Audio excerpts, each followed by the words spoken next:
Muy bien, ¿cómo están todos? Muy buenas tardes. Mi nombre es César Jara, soy médico pediatra haciendo la Fellow de Endocrinología Pediátrica y vamos a presentar el tema de crecimiento y desarrollo. Para esta oportunidad vamos a abarcar algunos temas muy importantes de un área de pediatría que suele ser en muchas ocasiones un poco difícil debido a que, digamos, no tiene que ir tanto con la patología, sino más con lo que corresponde o esperamos en el crecimiento de un niño sano, y que no es parte de la atención hospitalaria, sino es más que toda la atención primaria. Así que vamos a comenzar sin mayor introducción con la primera parte de esta presentación, que es lactancia materna. Con respecto a la lactancia materna, debemos identificar que la leche materna es un líquido dinámico. Y es un líquido dinámico, ¿por qué? Porque no va a compartir las mismas características dentro de su desarrollo o dentro del tiempo en que se da la etapa puerperal. En segundo lugar, la composición de la leche materna va a ir cambiando durante el momento de la succión. Y en tercer punto, que tiene que ver con la producción que se va a dar la leche materna en 3 procesos. El primer proceso de lactancia materna comienza con la fase de iniciación, que corresponde entre el 4º y 5º mes de vida prenatal, que va a ocurrir hasta el momento del parto, en el cual hay un aumento de niveles de prolactina debido al aumento de producción de estrógenos que va a ocurrir a nivel de la gestación. Esto lógicamente va a generar un aumento de la lactosa. Sin embargo, la misma progesterona, que va a estar elevado dentro del periodo de concepción, va a evitar la acción de la prolactina. Y esto es importante porque cuando ustedes recuerdan dentro de las acciones y les pregunten cuáles son los principales inhibidores de la secreción de prolactina durante el embarazo, en primer lugar está la dopamina y en segundo lugar va a estar la progesterona. Sin embargo, ustedes deben recordar que dentro del desarrollo de la mama va a estar dominado principalmente por estrógenos y progesterona. También puede participar en el desarrollo de la mama la tirosina, la insulina y el cortisol, pero principalmente es el estrógeno y la progesterona. Recuerden que el estrógeno tiene que ver con el crecimiento, la elongación y el desarrollo del pezón, propiamente dicho. En cambio, la progesterona solamente tiene que ver con el desarrollo del pezón, ¿ya? Y el principal factor de crecimiento de la mama va a estar determinado por la prolactina, lógicamente, y la progesterona. En la activación de la leche materna se define cuando justamente ocurre la expulsión de la placenta. Al caer la expulsión de la placenta ya no existe ese elemento que evita que la prolactina por sí sola actúe. Por lo tanto, lo que va a comenzar es la expulsión de la leche. Esta expulsión de la leche va a favorecer una pequeña producción que va a ser en pequeña cantidad durante las primeras 48 a 96 horas. A partir de las 96 horas en adelante ya aparece una cantidad más evidente. Como hablamos entre 48 y 96, definimos que este proceso generalmente es desde la expulsión de la placenta hasta las 72 horas como caída o como dato promedio. A partir de las 72 horas hasta el destete se produce la lactopoiesis de mantenimiento, que es en el momento en el cual la leche se va a dar por sí misma y se va a dar a través de 2 procesos. La misma prolactina, que va a estimular la producción de la leche materna principalmente por la caída de los factores inhibidores, que tiene que ver con la dopamina, y el principal elemento estimulante, que es la succión. ¿Listo? Y en segundo lugar, lógicamente, está la oxitocina, que va a favorecer la secreción de la leche materna, determinada principalmente por el núcleo paraventricular. Recuerden ustedes que durante la lactopoiesis de mantenimiento, los principales elementos que van a determinar es por la parte inhibitoria, que va a ir disminuyendo, lógicamente es la supresión de la dopamina, y por la parte estimuladora, la succión. Entonces, este es prácticamente lo que hemos mencionado durante los 3 procesos. Recordemos que a partir del 4º o 5º mes recién comienza a producirse, lógicamente, la lactopoiesis. Sin embargo, los niveles de progesterona van a evitar que se produzca la secreción como tal láctea, ¿no? Como va a ocurrir ya durante los periodos puerperales, ¿no? El periodo posparto. Una vez que ya el nacimiento, a la caída de la placenta se va a producir la caída de la progesterona, lo que va a hacer que la prolactina se manifieste de manera franca, manifestándose en un inicio, lógicamente, en valores, en un inicio todavía suprimido, pero a partir de las 72 horas en adelante se va a mantener una secreción permanente. Ahora, con respecto a la lactancia materna, su definición, para fines de lo que corresponde a nuestra literatura nacional, la lactancia materna es recomendada de forma exclusiva hasta los 6 meses. No existe otro alimento que deba suplementar la lactancia materna. La tolerancia oral tiene que darse con la lactancia materna y es característicamente exclusiva. Ahora, con respecto a la lactancia materna en sí, la lactancia materna debería ser acompañada por lo menos hasta el año de vida, recomiendan, ¿no? Pero ya no como el alimento principal o exclusivo, sino como parte de un elemento de lo que corresponde a la alimentación complementaria. Entonces, ustedes tienen la línea de vida Aquí van a ver que los primeros 6 meses debe ser de lactancia materna exclusiva. A partir de los 4 meses, entre los rangos de 4 y 6 meses, comienza la suplementación de hierro. Lógicamente estamos hablando de un niño a término y con buen peso. Si es un niño con bajo peso, pequeño paladar gestacional prematuro, esto debe comenzar desde el primer mes de vida. A partir de los 6 meses de 12 meses se va a producir lo que es la alimentación complementaria, que está determinado por 3 fases. La fase 1, que corresponde literalmente a dieta licuada, pastosa. La segunda, que es una dieta semisólida, y la tercera, que es una dieta ya sólida. A partir del año de vida, se introducen los alimentos de la olla familiar. Eso quiere decir que a partir del año el paciente debe comer lo mismo que come la familia. Hasta el año de vida se tiene que tener algunas recomendaciones. El consumo de azúcar está prohibido. ¿Por qué? Porque hay riesgo de botulismo. No se da. En segundo lugar, no se da el aporte de sal porque recuerden que el riñón adquiere su capacidad osmolar para poder favorecer lo que es la eliminación del riñón al año de edad. En segundo lugar, recuerden ustedes que los licuados y las sopas son elementos netamente líquidos con poca densidad calórica, lo que hace que el paciente se llene y lógicamente no ingiera alimentos sólidos. Y las infusiones están prohibidas, lógicamente. En los países desarrollados, lógicamente, la lactancia materna ya se recomienda suspender desde el año de vida. Sin embargo, en los países subdesarrollados o en vías del desarrollo, lógicamente se puede acompañar hasta los 2 años. Después de los años de vida, se ha visto que el aporte de la leche materna contribuye a un estado de desnutrición en estos pacientes porque ya no aporte las mismas kilocalorías que se esperan en un inicio. Con respecto a la lactancia materna, debemos recordar para que se produzca una lactancia materna de manera efectiva, necesitamos lógicamente un estímulo adecuado. Pero el estímulo adecuado va a producirse con 2 eventos. Primero, el elemento de la succión, que va a permitir la eliminación de prolactina, la dopamina, que va a caer, que permite su secreción, y también, en segundo lugar, la oxitocina, que se va a producir solamente en ambientes de calma, en ambientes de relajación, sin estrés. Pero para que esto se produzca, se tiene que producir un buen agarre. A la pregunta, si ustedes le preguntan cuál es el acomodo, cuál es la posición anatómica que va a permitir que se produzca un buen agarre o que refiere a que existe una muy buena succión, es cuando el pezón se encuentra entre el paladar duro y el paladar blando. Una vez se encuentra entre el paladar duro y el paladar blando, el paciente va a poder garantizar se va a poder dar una succión sin dolor, sin molestias. Para que se desarrolle este reflejo, lógicamente se necesitan algunas fases, algunos procesos que se van a desarrollar prenatalmente. El primero de ellos es el reflejo de dilución que aparece a las 11 semanas, a las 24 semanas el reflejo de succión y a las 34 semanas de manera madura la coordinación entre succión y dilución. Antes de eso es lo que lógicamente los pacientes al nacer pues nacen con un aporte con una sondita orogástrica. El inicio de la lactancia materna es durante el contacto piel a piel. Es importante porque ha sido una pregunta. Exactamente, recuerden ustedes que la lactancia materna exclusiva comienza siempre y cuando el paciente lo amerite y puede darse un contacto piel a piel desde el primer minuto de vida de posible, ¿no? Inclusive durante la cesárea. Si el paciente lógicamente amerita un cuidado adicional, como digamos estar en una incubadora o hacer maniobras de reanimación, pues lógicamente la lactancia materna exclusiva de manera directa se va a diferir, ¿no? Hasta que se podrá dar de manera directa o a través de una extracción. Ahora, ¿por qué debe darse la lactancia materna exclusiva? Idealmente desde el inicio. Primero por 2 eventos. El primero es porque evita la hipoglicemia, importante.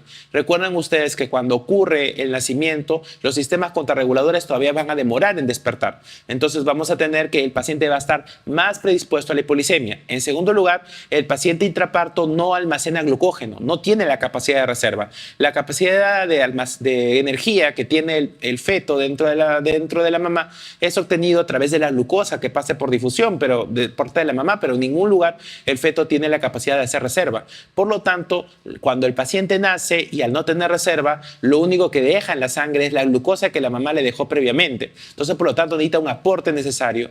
Y el tercero es porque desde la primera gota de lactancia materna que va a recibir, el desarrollo de la microflora se va a dar, protegiendo a través de la lactoferrina, dando elementos bacteriostáticos, la lisozima, elementos bactericidas que van a permitir justamente que el paciente no tenga riesgo de alguna otra infección. ¿Listo? Recuerden ustedes que cuando se va a producir el contacto o lógicamente se produce la lactancia no se da de manera espontánea en sí, solamente es que tú pones al bebé y el bebé comienza a succionar. Si ustedes recuerdan, digamos, los eventos que ocurren durante el parto, existe un apoyo mecánico a través de un sprinting o a través de una compresión de la glándula mamaria para poder botar esa secreción amarillenta que es el calostro y ligeramente se le coloca en la boca del bebé para que el bebé recién pueda succionar. Lo que se sabe, lógicamente, es que esto ocurre, ¿por qué? Porque en la primera hora el bebé va primero a localizar o va a poder localizar la mama de la mamá debido a que se va a concentrar la temperatura en esa zona. Y una vez lo concentre, el bebé va a través del lameo y el hociqueo ubicar. Luego va a los 34 minutos a tratar de colocarse la mano en la boca y a los 55 minutos, a través de esa coordinación, va a producir la succión espontánea. Por eso es que el contacto piel a piel debe durar por lo menos 1 hora. Eso es lo que está recomendado. Ahora, para que se produzca lógicamente la lactancia materna, dijimos que la oxitocina favorece la eyección y la prolactina la producción de la leche a nivel de las células acinares. La lactancia materna no solamente es dinámica desde antes, sino también después en el momento postparto. Existen 4 episodios o 4 momentos, lo que se define como calostro, leche transicional y leche madura. Las características que les pueden preguntar en el examen con respecto a las diferencias de la composición de la leche tiene que ver exactamente con su capacidad bioquímica. El calostro es de todas las leches la que tiene mayor cantidad de proteínas, la que tiene una cantidad de vitaminas liposolubles y minerales. Sin embargo, es muy pobre en grasas y carbohidratos, pero es altamente rica en proteínas y dentro de esas proteínas principalmente la inmunoglobulina A, que va a permitir garantizar el desarrollo del sistema MAL de mucosa asociado al sistema linfoide. La lactoferrina, que va a ser el elemento bacteriostático para evitar la colonización por E. coli. Los oligosacáridos, que van a permitir la fermentación de los alimentos, y las células mononucleares y las células dendríticas. La leche transicional es, como su nombre dice, literalmente un intermediario entre lo que es el calostro y la leche madura. Si hay algo que les pueden decir, lógicamente, leche transicional es aquella leche que se produce con un aumento de volumen progresivamente. Las proteínas están ahí, pero no en tanta cantidad como el calostro, y los elementos que eran pobres en el calostro, como las grasas y los carbohidratos, comienzan a hacerse mucho más fuertes en esta etapa. A partir de los 14 días en adelante se le conoce como la famosa leche madura. Y se le conoce leche madura, ¿por qué? Porque se caracteriza por garantizar gran cantidad de volumen. Es por eso que cuando ocurre el periodo de ictericia en los pacientes de deshidratación, en las mamás que tienen sus primeras, son primerizas, el estrés que ocurre en una mamá ocurre generalmente en la primera semana porque no sale la cantidad de leche que debe salir, entonces se apoyan de fórmulas maternizadas, ¿no? Sin embargo, esto se acaba cuando llegan a la época de la leche madura. Ahora, en la leche madura, lógicamente vamos a tener lo diferente al calostro. No significa que no haya proteínas. Sí va a haber proteínas, pero ya no en la cantidad del calostro. Pero lo que sí va a haber acá va a ser una gran cantidad de lactosa, que va a ser el elemento principal de los carbohidratos, y una gran cantidad de elementos grasos. Por eso es que el paciente, lógicamente, con la gran cantidad que tiene, va a garantizar un mejor crecimiento, un mejor desarrollo dentro de ese punto de vista. Recuerden ustedes que durante las primeras 2 semanas el bebé está destinado principalmente, más que a ganar peso, es a sobrevivir. Entonces, esa sobrevivencia tiene que ver justamente con la exposición a las bacterias. Por eso es que la sepsis natal, temprano-tardía y sus puntos de corte se establecen principalmente en el rango de la primera semana, 72 horas como punto de corte, y a partir de los 7 días en adelante, pues ya viene lo que corresponde el desarrollo del peso. Ahora, si a ustedes les preguntan cuál es el principal elemento que compone la leche humana, el principal componente es el agua. Eso no tienen por qué dudarlo. Sin embargo, si ustedes les hablan netamente de los solutos que van a componer la leche humana, acá tenemos algunos datos interesantes. Si a ustedes les preguntan cuál es la principal proteína, la respuesta será la alfa-lactoalbúmina, que es importante, y el principal aminoácido, que es la serina. Punto y aparte, es recomendable mencionar que en algunos casos, por ejemplo, cuando tenemos secreciones lácteas o secreciones raras a través de los pezones, ¿no?, de los pacientes, podemos determinar el alfa-lactoalbúmina para saber si realmente es galactorreón. El principal carbohidrato en un 90% está determinado por la lactosa, el principal elemento. El principal lípido de la leche materna es el DHA y el ARA. La principal célula inflamatoria, el macrófago, el bacteriostático por elección, lactoferrina, y la bactericida, la lactoperoxidasa. ¿Listo? Ahora, si ustedes les hablan sobre las diferencias que existen entre la leche materna, ya hemos hablado entre el calostro, la transicional y la madura, preguntémonos cuál es la diferencia entre la leche materna que existe entre la vaca o la leche derivada del animal y la leche humana. Entonces, para eso van a ver ustedes, lógicamente, qué elementos priorizan de un lado o del otro. En la leche de vaca, principalmente hay mayor cantidad de calcio, mayor cantidad de sodio, mayor cantidad de proteínas, de potasio y vitamina K. Por eso es que los becerros no reciben fitomenadiona, a diferencia de lo que corresponde a la leche humana, que tiene mayor cantidad de carbohidratos, quizás no tiene la cantidad de grasas, muy diferentes, son muy similares a la leche materna, pero sí tiene mejor calidad de grasas que permite el desarrollo neurológico, tiene calidad de hierro y sobre todo hay un electrolito que definitivamente le gana a la leche vaca, que es el cobre, que es importante para el desarrollo cerebral y el sistema antioxidante hepático. Si a ustedes les preguntan exactamente cuál es la diferencia o cuál es el aporte que puede existir entre las calorías por litro que existe entre la leche no humana y la leche humana, van a ver que las cantidades son muy similares, 650 a 700 aproximadamente por cada litro. Sin embargo, esto no resume o no justifica lógicamente el hecho de que ambas leches sean iguales.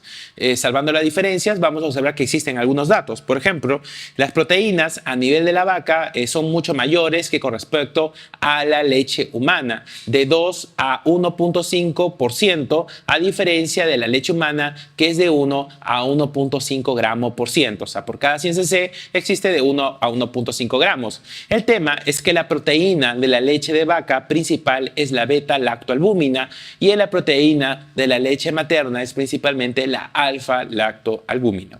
En relación a los carbohidratos, ustedes van a observar que la cantidad de carbohidratos se observan en mayor cantidad, lógicamente, en la leche humana que con respecto a la leche de vaca. Y en relación a las grasas, van a ver que la proporción es similar. Sin embargo, el tener mejor absorción de electrolitos, la presencia de hemoglobina A y los bacteriostáticos hace de la leche humana definitivamente superior a la leche de origen animal. Con respecto al posicionamiento, también es una pregunta bastante conocida en relación a cuáles son las posiciones para poder amamantar a un niño. La primera fase o la fase más común o digamos el posicionamiento más clásico es la fase de encunamiento, posición de encunamiento, en el cual el bebé lógicamente es amamantado de la forma clásica, que es la que se encuentra aquí, o acunado. El acostado, que es cuando un paciente lógicamente está ubicado o está colocado sobre una superficie, literalmente solo, ¿no? Sobre una superficie y solamente se sostiene la cabeza, es prácticamente recomendada para las puérperas inmediatas. La posición de sandía o balón americano es especialmente indicada para los pacientes que tienen gemelos o las cesáreas con gemelos. Y en relación a los pacientes que son muy pequeños, se recomienda la posición del mano de bailarina, de ballet o de dancing, que lo que hace es justamente tener dos variantes. El elemento cruzado, como pueden ver ustedes, que permite justamente, es como un tipo de incunamiento, pero al revés, en donde la mano ya no sostiene la mama, sino la mano sostiene la cabeza y el brazo ya no sostiene el bebé, sino sostiene la mama. Esto va a permitir justamente que sea efectivo para niños hipotónicos. Y la otra posición es el cabalgamiento, en el cual el paciente con labio leporino, paladar hendido, puedan evitar la aspiración. Por último, recordar que la posición de boca arriba es la posición de elección para pacientes con mastitis. Ahora, ¿cuáles son los signos lógicamente de buen agarre y los signos de mal agarre? Para empezar, recuerden ustedes que la preparación para la lactancia materna comienza desde el preparto. El tiempo específico que debe darse para lactar es libre. Realmente, inclusive en las últimas guías mencionan que no hay un tiempo. Pero si tuvieran que recomendar alguna, está entre 10 a 30 minutos. ¿Por qué? Porque en un primer momento la secreción láctea es principalmente agua y proteína, pero conforme va pasando el tiempo, especialmente a los 10 minutos, y conforme ocurre la descarga, lógicamente, de la secreción láctea, la composición final de la leche que va a salir es principalmente grasas y carbohidratos, lo que garantiza que el paciente pueda ganar peso y pueda garantizar el desarrollo cerebral. Si a ustedes les preguntan cuál es, lógicamente, el tipo de frecuencia, es a libre demanda. Las características que siempre les han mencionado es cuáles son los signos de buen agarre. Los signos de buen agarre es la nariz separada, la areola superior visible en respecto a los labios inferiores que estén evertidos, lo que va a hacer que la areola inferior no sea visible, los carrillos que estén llenos de leche pero que no produzcan chapoteo o succión o sonido de succión, el mentón pegado a la piel y sobre todo la boca bien abierta, que no solamente agarre el pezón, sino que agarre generalmente toda la areola, principalmente la areola inferior. Los signos de buen agarre van a ser, aparte del no chapeteo, la buena ganancia de peso. Y sobre todo, un signo indirecto de ganancia de peso o de buen agarre es el uso de por lo menos 4 pañales de orina a través del cuarto día en adelante. Antes de eso puede ser un poco variable, pero mencionan que por lo menos 4 pañales deben usarse durante ese tiempo en adelante. Y con respecto al sistema de alerta, recuerden que el principal sistema de alerta es el llanto y en segundo lugar el sistema de alerta un poco más moderado severo es la hipoactividad. ¿Existen contraindicaciones para la lactancia materna? Sí, cada vez son más resumidas. Las contraindicaciones absolutas son las infecciones como el VIH, el HTLV y la presencia de ébola, medicamentos con drogas ilícitas y las causas metabólicas como la lactosemia. Es importante mencionar aquí que ya la fenilcetonuria ya no es una contraindicación absoluta, sino está dentro de las, contraindicaciones exactamente relativas. Y es una pregunta que ha venido bastante en el examen en relación a cuál es la conducta que debemos tener frente a un paciente con fenilcetonuria. Pues la mejor respuesta es continuar la lactancia materna, pero hacer constantes controles de fenilalanina. Si la fenilalanina se eleva, pues lógicamente se tiene que cambiar la fórmula láctea. Entre las infecciones relativas está el herpes simple, las brucelosis sin tratamiento y a nivel de medicamentos, principalmente los medicamentos no ionizantes que van a permitir por su carácter lipofílico pasar por la secreción láctea, como el yoduro, fenitoína, ergotrate, bromocriptina, entre otros, y radiofármacos. Y aquellas leches que lógicamente no se pueden dar de manera directa, pero sí se pueden extraer, puede ser en el caso de TBC sin tratamiento o varicela. La varicela, siempre y cuando, lógicamente, ostente los últimos 5 días antes del parto o 2 días después del parto, si se diagnostica. Lejos de esa etapa, no tiene sentido contraindicar. Muy bien, esto es con respecto a lactancia materna. Veamos ahora un poco al respecto sobre la galactosemia, que es un tema que ha venido constantemente también en el examen. La galactosemia es una enfermedad metabólica, lógicamente, que se caracteriza por la acumulación de galactosa. El problema, como bien dice acá o como se menciona en la gráfica, es que la galactosa como sustrato compuesto tiene que convertirse en glucosa para que pueda ser usado por la célula o en todo caso almacenarse como forma de glucógeno.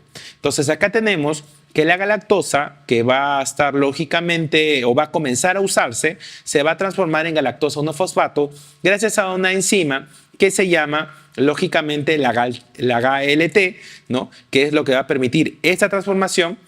Y luego viene lo que es la galactosa 1-fosfato en transformarse en UDP-galactosa gracias a la galactoquinasa, que es la siguiente enzima.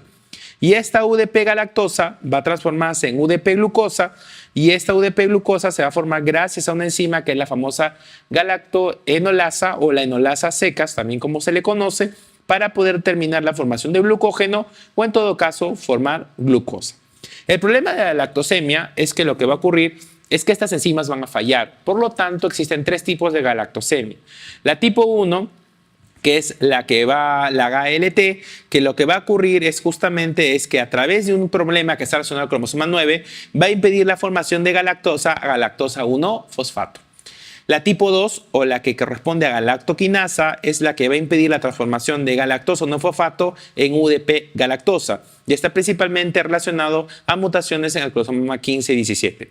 Y la enolasa, que tiene que ver con la transformación de UDP-galactosa a UDP-glucosa.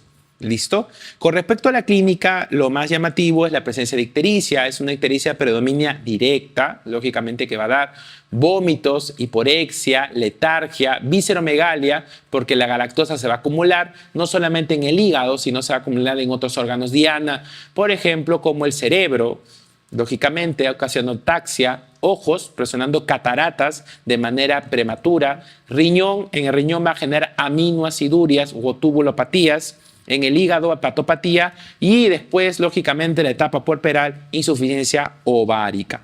Dentro de la clínica, cabe decir que al haber el procesamiento de glucosa y al no haber el desarrollo o la utilidad plena de la lactancia materna, lógicamente va a evitar la absorción de elementos como la lactoferrina, la lactoperoxidasa que hemos mencionado. Entonces, por ende, el paciente va a estar más predispuesto a infecciones. ¿Qué infecciones? La sepsis. ¿Qué sepsis está relacionada principalmente a la lactosemia? La infección por E. coli. Si hay alguna clínica específica que puede diagnosticar una de la otra, el punto está que las cataratas bilaterales están más asociadas a mutaciones de la galactoquinasa y las alteraciones del eritrocito y la hematimetría están relacionadas principalmente a la enolasa. En relación al tratamiento, acá la leche materna está contraindicada absolutamente, no hay forma de darla. Por lo tanto, hay que suplir con leche derivado de soya por lo menos en los primeros 6 meses de vida. A partir de los 6 meses en adelante, las dietas deben tener una cantidad muy disminuida o casi nula de lactosa y galactosa y los controles se van a dar de manera seriada según lo recomienda la Red Internacional de Galactosemia. Cada 3 meses en el primer año de vida, cada 4 meses en el siguiente año, de 2 a 14 años cada 6 y a partir de los 4 meses, cada 12 meses a partir de los 14 años. Ahora, si ustedes quisieran marcar la respuesta, porque las principales preguntas de galactosemia en relación al caso clínico, las palabras claves, recuerden ustedes que es que el recién nacido que comienza a presentar síntomas como convulsión, hipoglicemia, hepatopatía, alteraciones, lógicamente, de la composición urinaria, pero principalmente hipoglicemia, convulsión, ocurren cuando se introduce la leche materna. En el examen le van a predecir un paciente que en los primeros días de vida, luego de ingerir leche materna, comienza a presentar todo este problema. Es muy difícil, por lo tanto, que una galactosemia se diagnostique al mes, al segundo, al tercero, cuarto, quinto mes, porque esto va a ocurrir de manera rápida. ¿Listo? De manera rápida. Muy bien. Vamos ahora con el tema de crecimiento, y es quizás uno de los temas principales que vamos a ver el día de hoy. Recuerden ustedes que el crecimiento está determinado principalmente a través de lo que es la antropometría. En cambio, el desarrollo tiene que ver con las habilidades. El crecimiento va a estar determinado principalmente por el peso y por la talla. Sin embargo, van a ver ustedes que existen otros parámetros también para valorar el crecimiento, pero principalmente son esos. Cuando todos tenemos un paciente con un crecimiento adecuado, nosotros pensamos más en la talla, pero para que la talla se dé de manera sostenida, tiene que haber una muy buena ganancia de peso. Esta ganancia de peso se va a presentar a través de un equilibrio entre la energía aportada y la energía utilizada. Por lo tanto, la desnutrición se define cuando existe un desequilibrio entre estas energías y el impacto, lógicamente, de esta energía va a generar una alteración del crecimiento. Es por eso que ustedes clásicamente, como ya conocen y han conocido, el peso para la talla es el elemento fundamental para clasificar desnutrición aguda.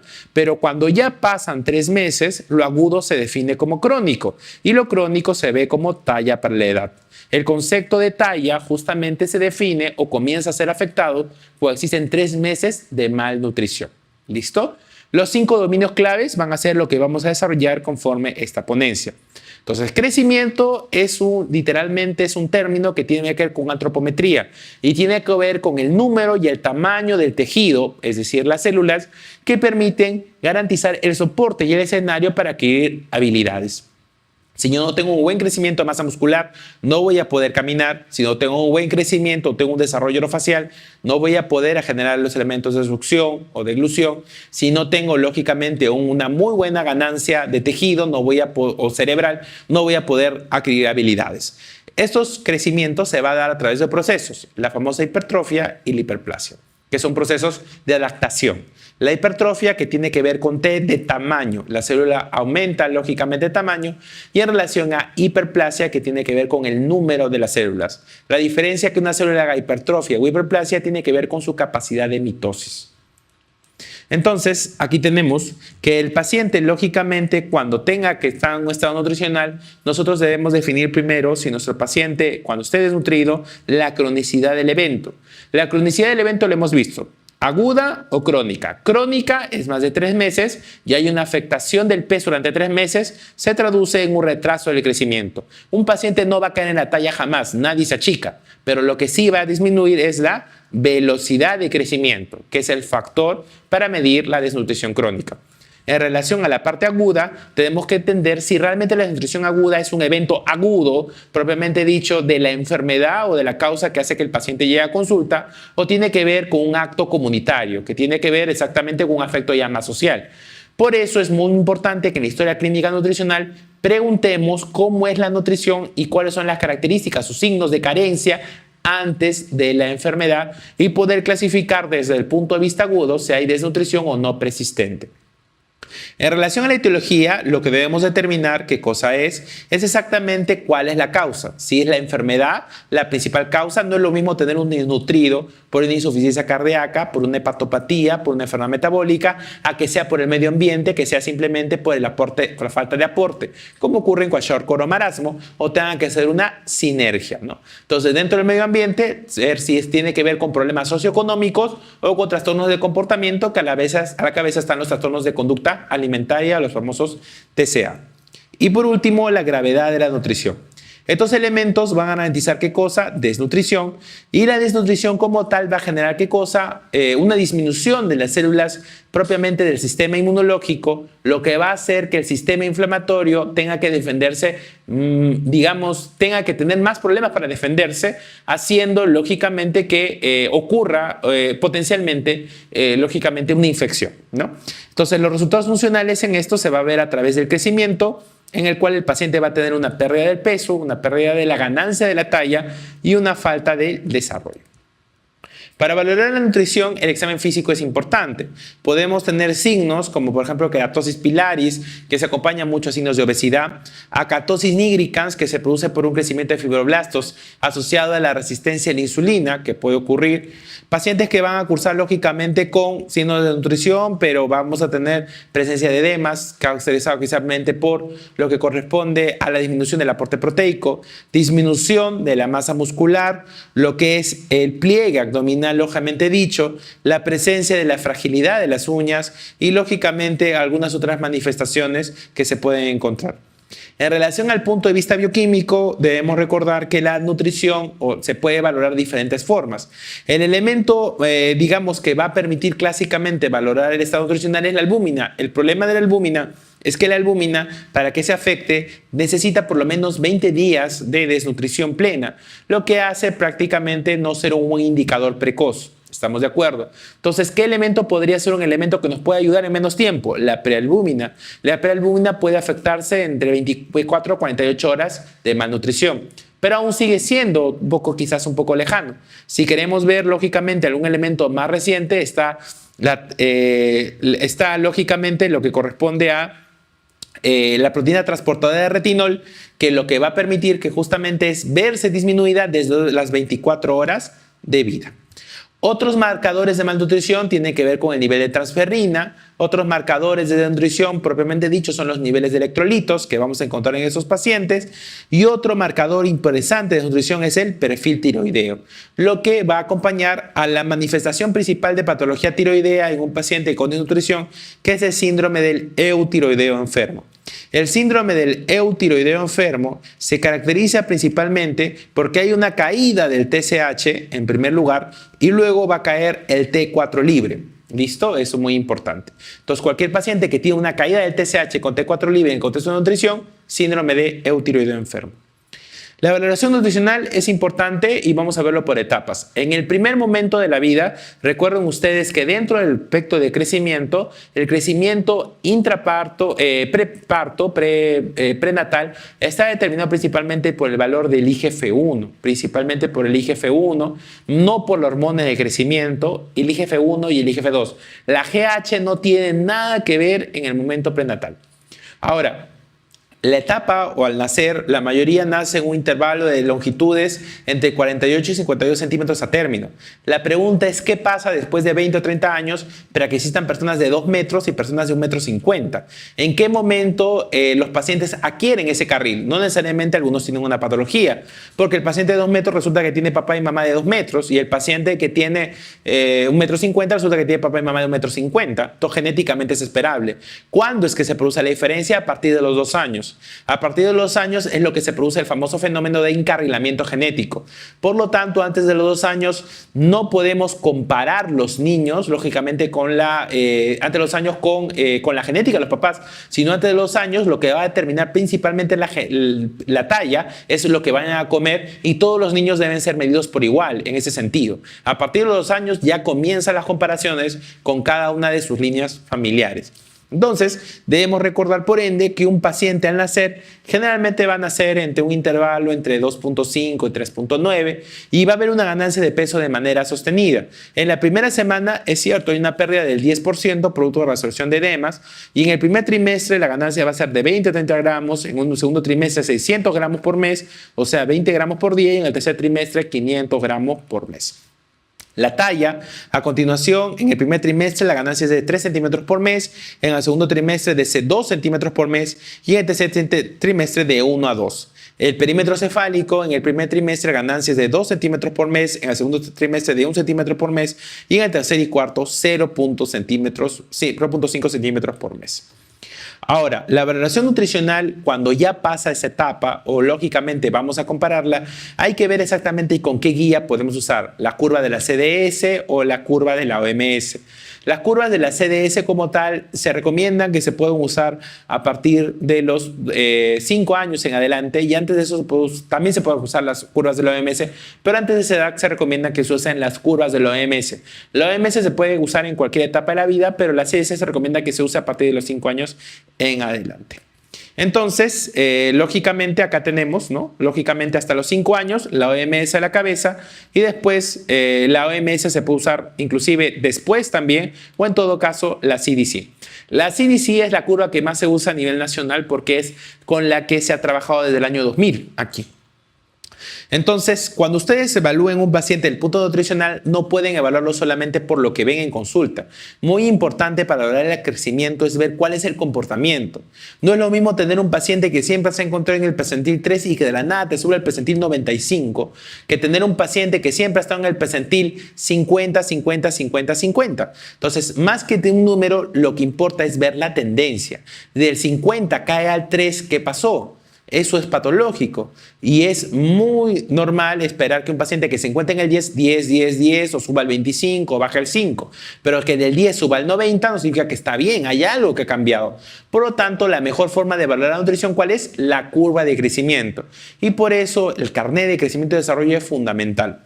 Ahora, cuando ustedes valoren un peso, una talla, el peso y la talla se puede valorar en un sistema de clasificación, en un sistema llamado percentiles o desviaciones estándar. ¿Cuándo se consideran percentiles? Los percentiles se trabajan a través de 2 puntos de corte. Si un paciente está por encima del percentil 97, quiere decir que ganó al 97% de la población que está en ese gráfico. Pero, por ejemplo, una persona que tiene papá y mamá que son de 2 metros, lógicamente está sobre el percentil 97. Y eso no significa que sea un paciente que sea normal. O sea, el percentil no indica normalidad. El percentil lo único que hace es comparar a una persona con el resto de la población. ¿Qué parámetro nos permite mejor garantizar esta normalidad? La desviación estándar. La desviación estándar lo que va a usar ¿qué cosa? Es una recta numérica y va a colocar un número que tan lejos está del valor promedio. Si yo tengo un paciente de 4 años que mide 1 metro, probablemente esté en el valor 0. Si este paciente mide 95 centímetros, vamos a decir que está en -1. Si un paciente está en 90 centímetros, estará en -2. Si está en 85, -3 y -80, -4. Pero si yo tuviera el percentil, yo diría, muy bien, 1 metro está por aquí, estaría aquí 90 centímetros, acá estaría 80, 85, 70. ¿Y qué significa? Que cuando yo quiera decir cuál es la leyenda de este punto, yo diré, solamente es menor al percentil 3. En cambio, garantizando de que esos 3 puntos, a pesar de que son diferentes y uno es más severo que el otro, se clasifican en un mismo sistema. Es decir, los 3 son menores al percentil 3. O sea, no hay forma de diferenciar la gravedad o la severidad. En cambio, en la desviación estándar yo tengo -4, -5, -6, -7, -8. Permito con eso clasificar mejor la normalidad de un paciente. Entonces, entre percentiles y desviaciones estándar, el mejor instrumento es la desviación estándar.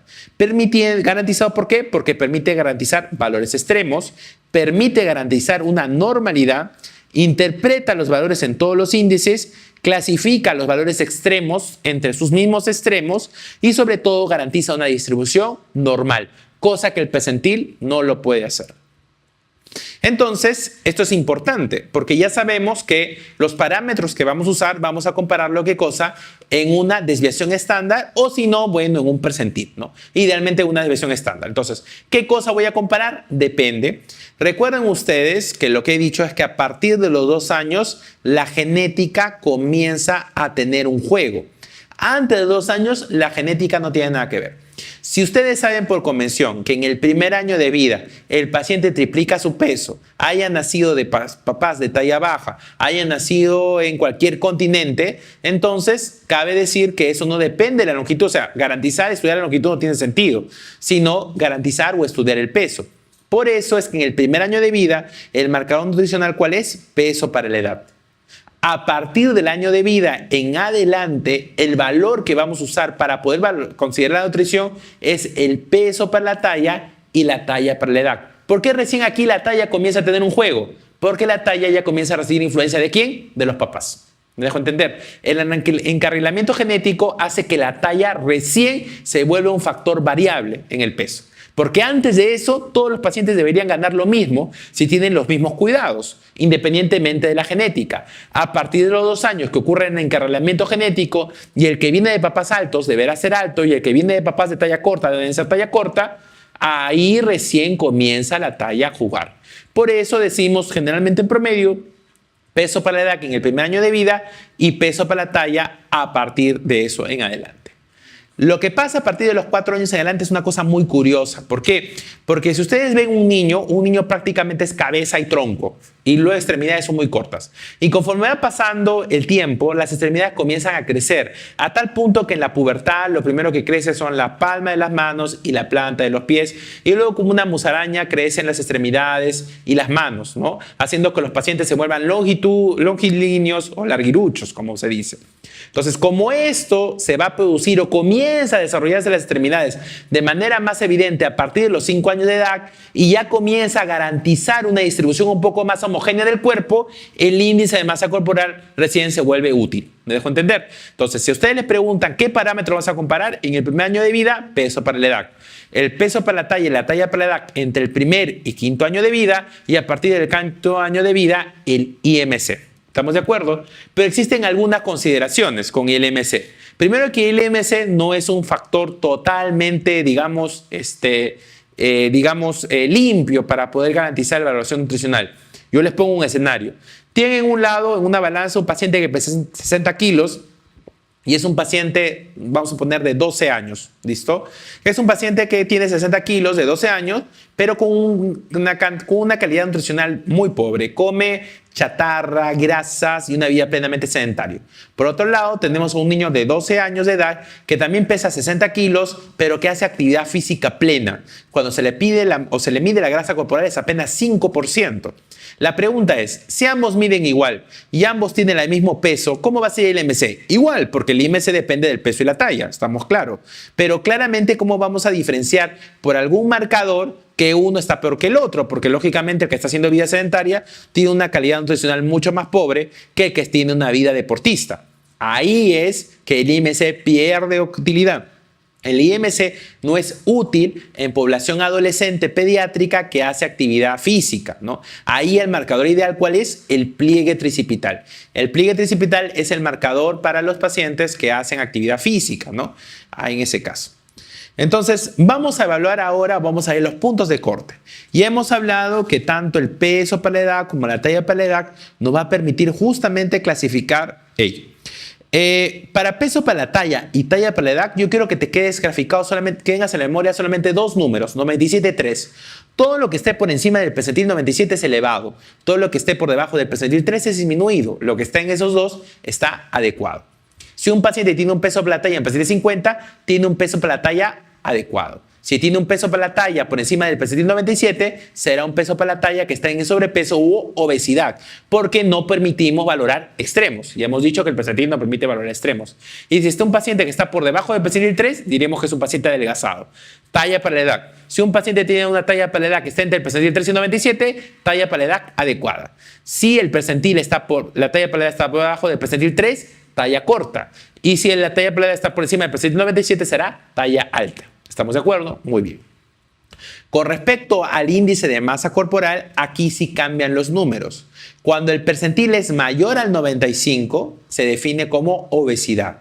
Si el percentil está entre 85 y 95, se define como sobrepeso, y entre el 5 y 85 como percentil normal. Ahora, eso es en percentiles, pero doctor, ¿y en desviación estándar cómo es? Muy bien, vamos a comenzar con respecto a las desviaciones estándar. Voy a comenzar por la talla y luego voy a hablar por el peso. Con respecto a la talla, nosotros decimos que una talla es normal cuando está entre, vamos a poner acá la gráfica mejor, acá está el valor de 0, acá está el valor de, vamos a poner acá el valor de menos 1, acá más 1, menos 2 y acá más 2, ¿ok? Cuando el valor está exactamente entre estos, acá todo este universo, decimos que esto es talla normal. Listo, esto es talla normal. Cuando decimos que está entre menos 2 a menos 1, esto es también talla normal, pero es talla normal baja. Cuando está en más 1 a más 2, esta será talla normal, pero será talla normal alta. Cuando el valor es menor, no digo a partir de menos 2, sino es menor a menos 2 desviaciones estándar para la talla, para la edad y para el sexo, nosotros decimos talla corta o talla baja. Por lo tanto, la definición de talla baja o talla corta, ¿cuál es? Es la talla para la edad que está debajo del percentil 3 o, en su defecto, la talla para la edad y para el sexo que está por debajo de menos 2 desviaciones estándar. ¿Estamos de acuerdo? Pero en nuestro país, que nuestro país está caracterizado por tener talla baja, ¿cuándo nosotros podríamos definir que la talla baja realmente representa una patología? Para sorpresa de muchos, la talla baja en un 80% es fisiológico o benigno. Quiere decir que es por temas familiares o un retraso constitucional. Y un 20% es patológico. Doctor, ¿eso quiere decir que si yo tengo un paciente de 8 años y mide 1 metro, ¿esos 80% que sea normal? No, pues ahí no es, porque ya la talla es muy chiquita. Si tú tienes un niño de 2 años que mide 1,10 m, eso también está muy bajo. Entonces, doctor, pero usted me dice que el 80% es fisiológico, ¿por qué no lo considero así? Porque existe otro concepto. Como las desviaciones estándar sí me permiten trabajar sobre valores, cuando la talla para la edad es menor a menos 3 desviaciones estándar, aparece otro concepto que ya no se llama talla corta, sino se llama nanismo. Nanismo, no enanismo, sino nanismo. Nanismo se define cuando la talla para la edad y para el sexo es menor a menos 3 desviaciones estándar. Y en nanismo la cosa cambia, porque en nanismo el 80% es patológico y el 20% puede ser aspecto fisiológico o benigno. ¿Me dejo entender? Entonces, la talla corta y el nanismo se diferencia. ¿Por qué? Porque la talla corta es menor a menos desviaciones, 2 desviaciones estándar. Y ahí la posibilidad de que sea fisiológico es 80%. Pero si la talla para la edad ya es menor a menos 3 desviaciones estándar, eso ya se llama nanismo. Y ahí el 80% puede ser patológico. ¿Quiénes están en los nanismos? La deficiencia de hormona de crecimiento. ¿Quiénes están en los nanismos? Las cromosopatías, los problemas genéticos, los Prader-Willis, los síndrome de Noonan, los Turner pueden entrar dentro de ese esquema. ¿Me dejo entender? Muy bien. Ahora hablemos del peso. Con respecto al peso, tenemos que tener mucho cuidado porque acá va a haber 2 etapas de la vida, ¿ya? Vamos a tener aquí en la población que es menos de 5 años y la población más de 5 años. En la población de menos de 5 años, ¿qué decimos? Cuando el peso se encuentre de menos 1 a más 1, esto es normal. Si el peso pasa de más 1 hasta menor a 2, decimos sobrepeso. Si ya pasa el valor de más 2, decimos obesidad. Y si pasa el valor de más de 3, obesidad severa. Igual, si el peso baja de menos 1 a menos 2, bajo peso. Y si es menor a menos 2, desnutrición. Y si es menor a menos 3, desnutrición severa. ¿Estamos de acuerdo? ¿Y qué cambia a partir de los 5 años? La famosa talla. Como la talla va a cambiar, se va a producir el crecimiento y aparece el MC, por lo que he comentado, eso también cambia. Aquí las cosas se reducen. ¿Y qué nos dice? Peso normal, lógicamente, peso normal se va a encontrar dentro de este rango, lógicamente, ¿ya? Y nosotros vamos a decir sobrepeso y obesidad, ¿no? Cuando nosotros vamos a decir acá obesidad, ya vamos a definir obesidad solamente, lógicamente, cuando pase 2 desviaciones estándar, sobrepeso cuando pase una desviación estándar y peso normal cuando esté entre 0 y 1. En cambio, cuando es menor, que sería esto, perdón, y cuando es menor a 5 años, nosotros vamos a hacer un poco más lábil. El peso normal va a estar entre -2 a +2, sobrepeso va a estar de +2 a +3 y obesidad +3. Vamos a hacerlo acá en una gráfica un poco más limpia. Vamos a poner acá. Entonces, en menor a 5 años y mayores a 5 años. Tenemos acá lo que es el peso normal, el sobrepeso y la obesidad. En un menor de 5 años vamos a definir sobrepeso cuando el valor lógicamente esté mayor a +2 desviaciones estándar. Obesidad cuando sea más de 3 desviaciones estándar. Normal lógicamente de 0 o -2 desviaciones a +2 desviaciones estándar. Pero a partir de 5 años, obesidad va a ser solamente definido cuando ya pase 2 desviaciones estándar, sobrepeso cuando pase una desviación estándar y normal cuando vaya de -1 a +1 desviación estándar. ¿Listo? Hay que tener en cuenta. Obesidad en menores de 5 años cuando pasa 3 desviaciones estándar y en mayores de 5 años cuando pasan 2 desviaciones estándar por la Organización Mundial de la Salud. ¿Estamos de acuerdo? Esto sí sería para mayores de 5, ¿no? Sí, ¿alguna pregunta? No, seguimos. Ahora, con respecto a cómo clasificamos esto dentro de un cuadro.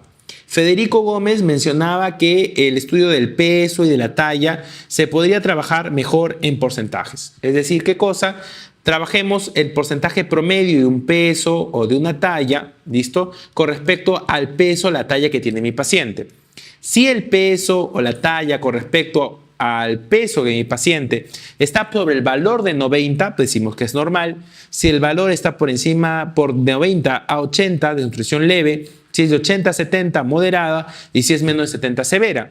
La talla para la edad, igualito, la talla que le corresponde sobre la talla que se encuentra en el percentil 50. Si es más de 95, es normal. Si lo supera por 90, es leve. Si es más de 85, de 90 a 85, moderada. Y si es menos de 85, severa. Y clasificaba esto de acuerdo a lo siguiente. Si el paciente tiene una talla para la edad normal y un peso para la talla normal, el paciente es normal. Pero si el paciente tiene un peso para la talla disminuida, pero con una talla para la edad normal, quiere decir que el paciente no ha tenido suficientemente repercusión para que la talla se afecte. Queda como un desnutrido agudo. Si el paciente tiene lo que es un peso para la talla que está disminuido y una talla para la edad disminuido, quiere decir que lo agudo ya se volvió crónico. Entonces, un desnutrido crónico agudizado. Pero si el paciente tiene una talla para la edad disminuida, pero el peso para la talla ahora está normal, eso se define como desnutrido crónico armonizado. Es aquel desnutrido que ha alcanzado su valor estándar. Ahora, estas son unas fórmulas que sería recomendable que ustedes la vean, que es exactamente lo que uno espera para la edad de forma breve, ¿no? En el nacimiento se espera una longitud en 50 centímetros en promedio y al año de vida que crezca por lo menos a 75 centímetros. Es la etapa en donde un paciente puede crecer de 20 a 25 centímetros por año. A los 4 años de vida, el paciente suele llegar al metro de edad. Y de 2 a 12 años de vida, una fórmula clásica para poder identificar la talla es la edad por 6 más 77. Con respecto al peso, el peso al nacimiento oscila en un promedio de 3,25 kilos. Al año el paciente triplica su peso, a los 2 años lo cuadriplica. Y si uno quiere identificar cuál sería el peso esperado, entre 3 a 12 meses sería la edad que en meses más 9, todo eso entre 2. Y si es de 1 a 6 años, la edad en años por 2 más 8, y si es de 7 años, le da por 7 menos 5 y todo eso dividido entre 2. La que han preguntado ha sido esta, ¿no? La edad por 2 más 8. Muy bien, ahora vamos a ver la afectación de la talla baja y luego de la nutrición. Y hemos definido que la talla baja se define cuando la talla para la edad está por debajo del percentil 3 o en todo caso es menor a 2 desviaciones estándar, sea cual sea su edad. ¿Estamos de acuerdo? Lo importante, como les digo, es recordar que las fases del crecimiento se va a desarrollar de manera diferente. En el intraútero, el crecimiento va a estar determinado principalmente por el IGF-1 y el IGF-2, ¿ya? La hormona de crecimiento no tiene nada que ver intraútero.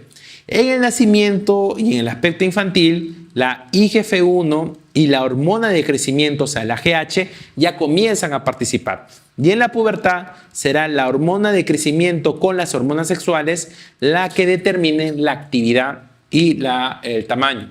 Entonces, por eso, si a la pregunta les dicen, ¿una deficiencia con hormona de crecimiento nace pequeño? No, no nace pequeño, porque la GH no tiene nada que ver en el tamaño del paciente. ¿Estamos de acuerdo? Por eso es que cuando uno se da cuenta que un niño no crece, no desde que nace, todos nacen casi igual, sino cuando ocurre eso, cuando conforme se da el seguimiento, el crecimiento y desarrollo, y ya estamos en la época infantil, cuando el hormona de crecimiento debe comenzar a actuar, no crece igual que los demás. Ahí es donde nos planteamos esa posibilidad. La otra posibilidad es que tengas un niño que está creciendo normal y el paciente nunca desarrolla su pubertad. ¿Qué pasó? No hay hormonas sexuales. Te das cuenta que el paciente es un calma o es un hipogonadismo o es un problema ya central, ¿no? Muy bien, entonces esto que les he mencionado es el famoso modelo de Calvert. El modelo de Calvert habla de tres componentes: el componente fetal y la primera infancia, el componente prepuberal y el componente puberal. En el componente fetal, como hemos dicho, lo principal son las IGF-1 y la GH. ¿Y por qué es importante entender esto? Es porque va a explicar por qué los niños que nacen de mamás con diabetes o mamás con hiperglicemia nacen grandes. Al ver hiperglicemia, el bebé se produce insulina y la insulina va a generar mayor crecimiento del feto. ¿Estamos de acuerdo? Eso va a pasar.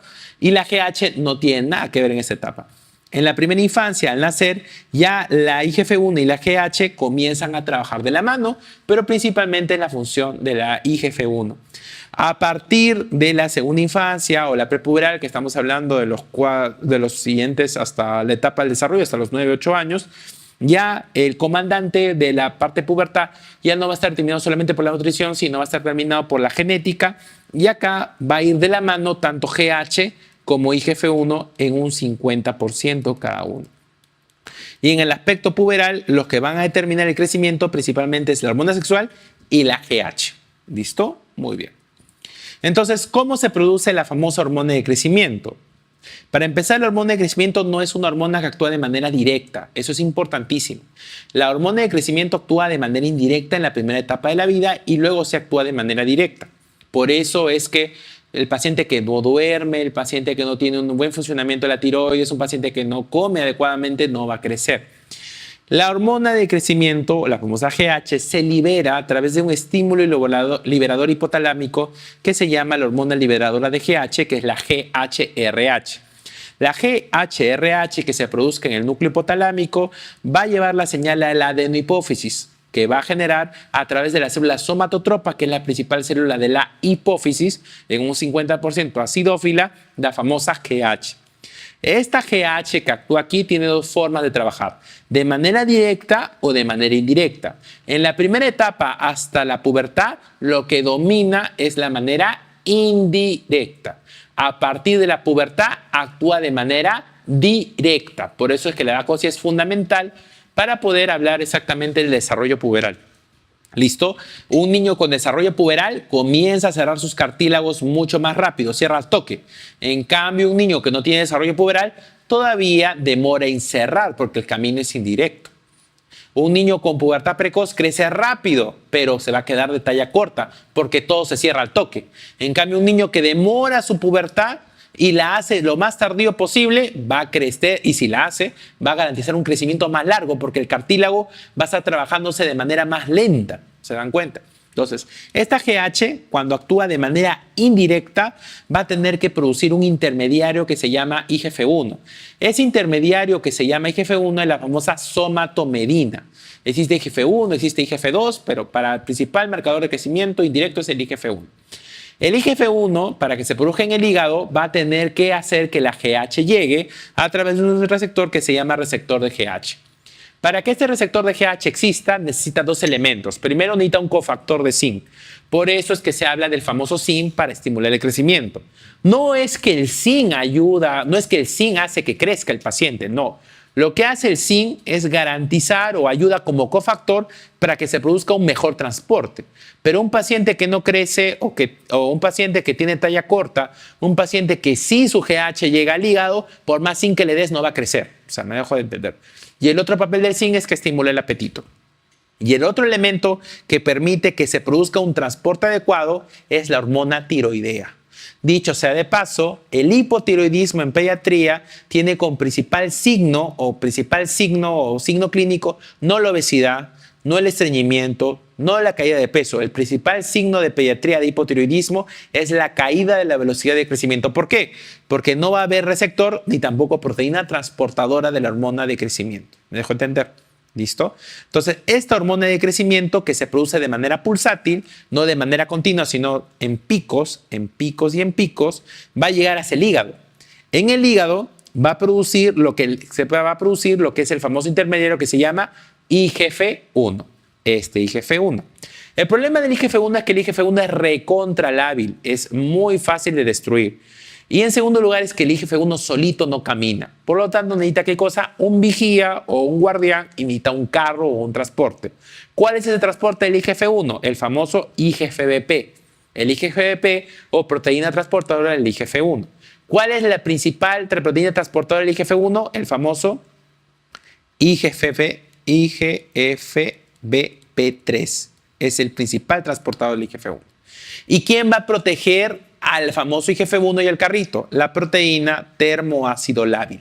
Entonces, cuando se juntan el IGF-1, el IGF-BP3 y la proteína ácido lábil, es lo que se conoce como el famoso complejo trimolecular del crecimiento. ¿Me dejo entender? Y este complejo trimolecular de crecimiento, al estar ahí, va a permitir que circule por todo el cuerpo. ¿Y llegue hacia dónde? Hacia el hueso no, sino hacia el cartílago, a la zona de crecimiento fibroblástico para que el paciente comience a crecer. ¿Me dejo entender? Elonga el cartílago y va cerrándolo al mismo tiempo. Entonces, cuando ya se llega al órgano, al punto, ¿qué es lo que pasa? Aparece la proteasa y la proteasa lo que hace, ¿qué cosa es? Saca el complejo trimolecular, ¡pa! Lo bota. El IGF-BP también sale, se va, y el IGF-1 se queda solito, pero al toque encuentra un receptor. Ese receptor de IGF-1 va a generar una señal a través de la zona del cartílago, a través de una señal, digamos, indirecta, y va a permitir el crecimiento.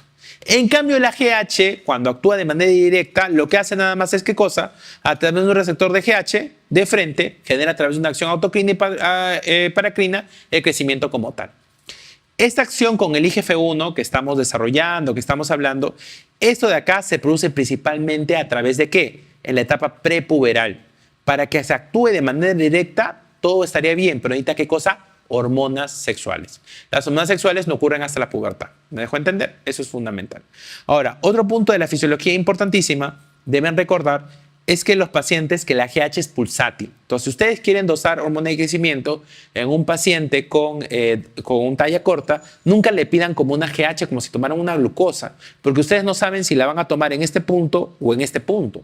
Entonces, para poder tomar adecuadamente una hormona, una prueba de hormona, un valor de GH, lo que se hace es pedir una prueba de estimulación. Se da un elemento que estimule la GH de tal forma que en el lugar en que la mide siempre la vas a encontrar en su pico más alto. Si a pesar de la estimulación el valor de la hormona de crecimiento está por debajo de lo normal, eso será un deficiente. ¿Me dejo entender? Ok. Entonces, entendiendo un poco la fisiología, la pregunta es, ¿cómo es el crecimiento? Si hemos visto que el crecimiento está determinado por diferentes ejes, en el preparto está realizado por el IGF, a partir de la etapa prepuberal por el IGF-1 y la GH, y en la etapa puberal la GH, la hormona sexual, la pregunta es, ¿el paciente crece igual? No, el crecimiento no es lineal, el crecimiento tiene subidas y paradas, no bajadas porque nadie baja su talla, pero sí subidas y paradas. Y esto va a estar determinado principalmente a través de un estudio que es la velocidad de crecimiento. Entonces, ¿cómo yo sé realmente que una talla baja está yendo bien o está yendo mal? No solamente por su posición, sino cómo está creciendo. Yo les dije hace un rato que las tallas bajas en un 80% son ¿qué cosa? Fisiológicas y en un 20% son patológicas. ¿Cómo yo voy a saber que es patológica y cómo voy a saber que es fisiológica? A través de la velocidad de crecimiento. Los pacientes con talla baja fisiológica, talla baja familiares, retrasos constitucionales de crecimiento tienen una muy buena velocidad de crecimiento, una velocidad de crecimiento normal, solamente que están con una talla menor. Pero los pacientes que tienen talla baja patológica tienen velocidad de crecimiento por el suelo. ¿Me dejo entender? Entonces, para eso hay que estudiar la velocidad de crecimiento. En el primer año de vida se produce la máxima ganancia de crecimiento, que es de 24 a 25 centímetros por año. En el segundo año de vida, divide el valor entre 2. 24 entre 2, 12. De 12 a 13 centímetros por año. Algunos dicen de 12 a 10 centímetros por año.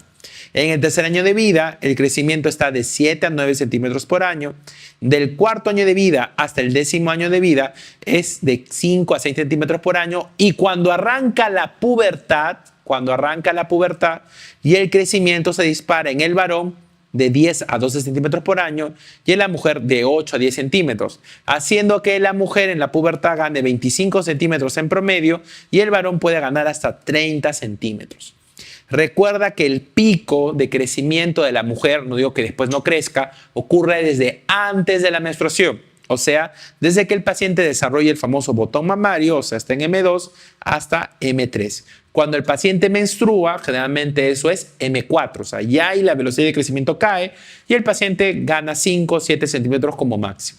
En cambio, en el varón, el crecimiento ocurre cuando principalmente el varón está en G3 o en G4. Eso quiere decir cuando el volumen testicular es mayor de 6 a 8, ahí se produce el máximo crecimiento. A diferencia de la mujer, el varón no tiene una explosión de hormonas. La mujer tiene una explosión que se va a dar por la acumulación del LH que actúa como feedback positivo con el estrógeno y cuando se produce la menstruación, ¡fum!, ya es porque hay una cantidad de estrógeno muy alta que ya cerró los cartílagos. En cambio, en el varón no ocurre eso. Por eso es que el varón tiene una talla que se proyecta más allá. Para sacar la velocidad de crecimiento no la puedes hacer con un mes de diferencia. No puedo decir, doctor, estoy en enero, mido 1 metro y en febrero mido 1,1 metros. Entonces, por lo tanto, en 12 meses he ganado 2 centímetros por un año. No. La velocidad de crecimiento debe ser en 12 meses y si no, por lo menos 6. ¿Estamos de acuerdo? Ok. La talla baja, entonces, por lo tanto, determina un estudio de velocidad de crecimiento. El otro punto de vista es la talla baja, ¿cómo la comparamos? El problema de las curvas de la CDC es que son curvas internacionales y la mayoría de nuestros pacientes, pues la población peruana es de talla corta. Entonces todos estamos por debajo del percentil 50, la gran mayoría. Entonces, ¿cómo podemos nosotros realmente comparar? Si tú tienes un papá que mide 1,50 m y una mamá que mide 1,40 m y tienes un hijo que mide 1,48 m, 52, está bien. Por más que esté por debajo del percentil 3, como habíamos hablado hace un rato. Pero si tienes un niño con 1,60 m, dirás, perfecto, 18 años, vamos a 1,70 m, 18 años, perfecto, está bien, todo perfecto. Pero resulta que el papá y la mamá miden 2 metros y que tengas 1,70 m, eso está bajo. Entonces la talla depende del papá más que del mundo. Entonces la pregunta es, ¿cómo yo sé cuánto debe medir mi hijo en relación a lo que mide el papá o mide la mamá? Para eso está la famosa talla diana. Y eso lo pueden practicar con sus parejas, esposos en general. ¿Cuál es la talla que ustedes podrían esperar eventualmente en un hijo y en lo que se va a la normalidad? En un varón, la fórmula es la talla del papá más la talla de la mamá y a ese valor se le suma 12.5 dividido entre 2. Como van a ver, generalmente el varón suele tener una talla que sobrepasa a los papás. Eso explica por qué el desarrollo evolutivo del hombre hace que el hombre cada vez sea más alto comparado a los antepasados. En relación a la mujer, la talla paterna más la talla materna igualito, pero en vez de sumarle 12.5 se le resta 12.5, que es justamente ese cierre prematuro que va a ocurrir por la carga de estrógenos. Aún así, la talla de la mujer con esa resta suele gana la mamá por bastante y está muy pegadita al papá. ¿Listo? Entonces, ese valor se le suma más o menos 6.5 y se produce un rango. Por ejemplo, si tú tienes un papá que mide 1,60 m y tienes una mamá que mide 1,47 m, tú dirías, vamos a ver en caso de varón. Ya, muy bien. Doctor, 1,60 m, talla de papá, 1,47.5 m, talla de la mamá, le sumo 12.5 entre 2. ¿Esto sale cuánto? Sería acá también 1,60 m, esto sería 1,60 m, ¿verdad? Sería 1,60 m más menos 6.5. Quiere decir que el varón podría medir de 1,66 m hasta 1,54.5 m aproximadamente, ¿no? 53.5. Doctor, ¿de qué va a depender de que llegue a un valor o al otro? De los cuidados que puedas tener. Si duermes temprano, no caes en obesidad, el paciente se alimenta bien, no está expuesto a anemia, tu talla puede ser mayor que eso. Inclusive puedes llegar a superar ese valor. ¿Me dejo entender? Pero esta talla diana lo que nos permite al final analizar qué cosa es ya no compararlo con el mundo. sino compararlo con lo que debería tener. ¿Me dejo entender? Ok. Y es muy útil en poblaciones como la de nosotros, que estamos en casi un extremo de la curva, que por cosas ya propias poblacionales estamos por debajo de la talla. Entonces, para repasar, talla baja es aquella talla que se encuentre por debajo del percentil 3 o está menor a 2 desviaciones estándar. Segundo concepto, nanismo, es cuando la talla ya está por debajo de 3 desviaciones estándar. ¿Por qué es hacer importante esa diferencia? Porque el 80% de las tallas bajas son fisiológicas y el 80% de los nanismos son patológicas. ¿Qué me va a diferenciar que algo sea fisiológico o patológico? El hipocrecimiento. ¿Y qué es el hipocrecimiento? Es la velocidad de crecimiento disminuida, que se define con una velocidad de crecimiento que está por debajo del rango o, en términos teóricos, aquellas que está por debajo del percentil 25 para la edad. Entonces, cuando nosotros tenemos una talla baja y es una talla que está por debajo de 2 desviaciones estándar, o es una talla que está por debajo del percentil 3, tenemos dos tipos de talla. Tenemos las tallas bajas propiamente dichas, que son, lógicamente, tenemos las tallas bajas fisiológicas o tenemos tallas bajas propiamente patológicas.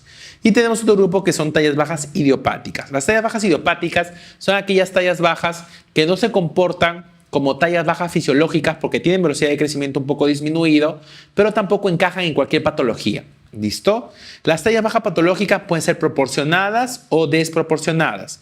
Las proporcionadas pueden ser, por ejemplo, los RCU, los dismórficos, las cromosopatías. Y las desproporcionadas pueden ser, por ejemplo, las displasias óseas, los pacientes con mucopolisacaridosis o en general. Las postnatales o las fisiológicas están las famosas velocidades de crecimientos normales, que están la famosa talla baja familiar y el retraso constitucional de crecimiento. En cambio, las velocidades de crecimiento hacia abajo son tallas bajas patológicas que representan el 20%. Hablemos principalmente de las patológicas y luego lo de las fisiológicas. Entre las fisiológicas, si el peso para la talla está disminuido, o sea, el paciente está de talla corta porque tiene poco peso, hay que pensar más que en una enfermedad endocrinológica, en una enfermedad crónica, por ejemplo, desnutrición, síndrome de mala absorción, cardiópata, hepatópata, por ejemplo. Pero si un paciente tiene un peso para la talla y es gordito y es talla baja, eso probablemente sea patológico y tenga una causa endocrinológica. ¿Cuál? Síndrome de Cushing. ¿Existe síndrome de Cushing en pediatría? Sí. Enfermedad de Cushing, un tumor hipoficiario, un tumor suprarrenal, puede hacer que el paciente sea gordito, pero que tenga una talla corta. Otra causa, hipotiroidismo, que va a generar el famoso cretino, que es el chato, es el paciente con talla corta, que tiene un retraso, una discapacidad intelectual muy severa y talla corta, porque recuerden que el hipotiroidismo no va a permitir que el paciente tenga velocidad de crecimiento. La deficiencia de GH. La deficiencia de GH, el paciente tiene peso, come bastante, pero el problema es que no crece porque no tiene hormona de crecimiento, pues. Y otras endocrinopatías, Prader-Willis en general. ¿Listo? En cambio, en la velocidad de crecimiento normal tenemos las famosas tallas bajas, familiares y las retraso constitucional de crecimiento. Para explicarlo mejor, voy a hacerlo con esta gráfica.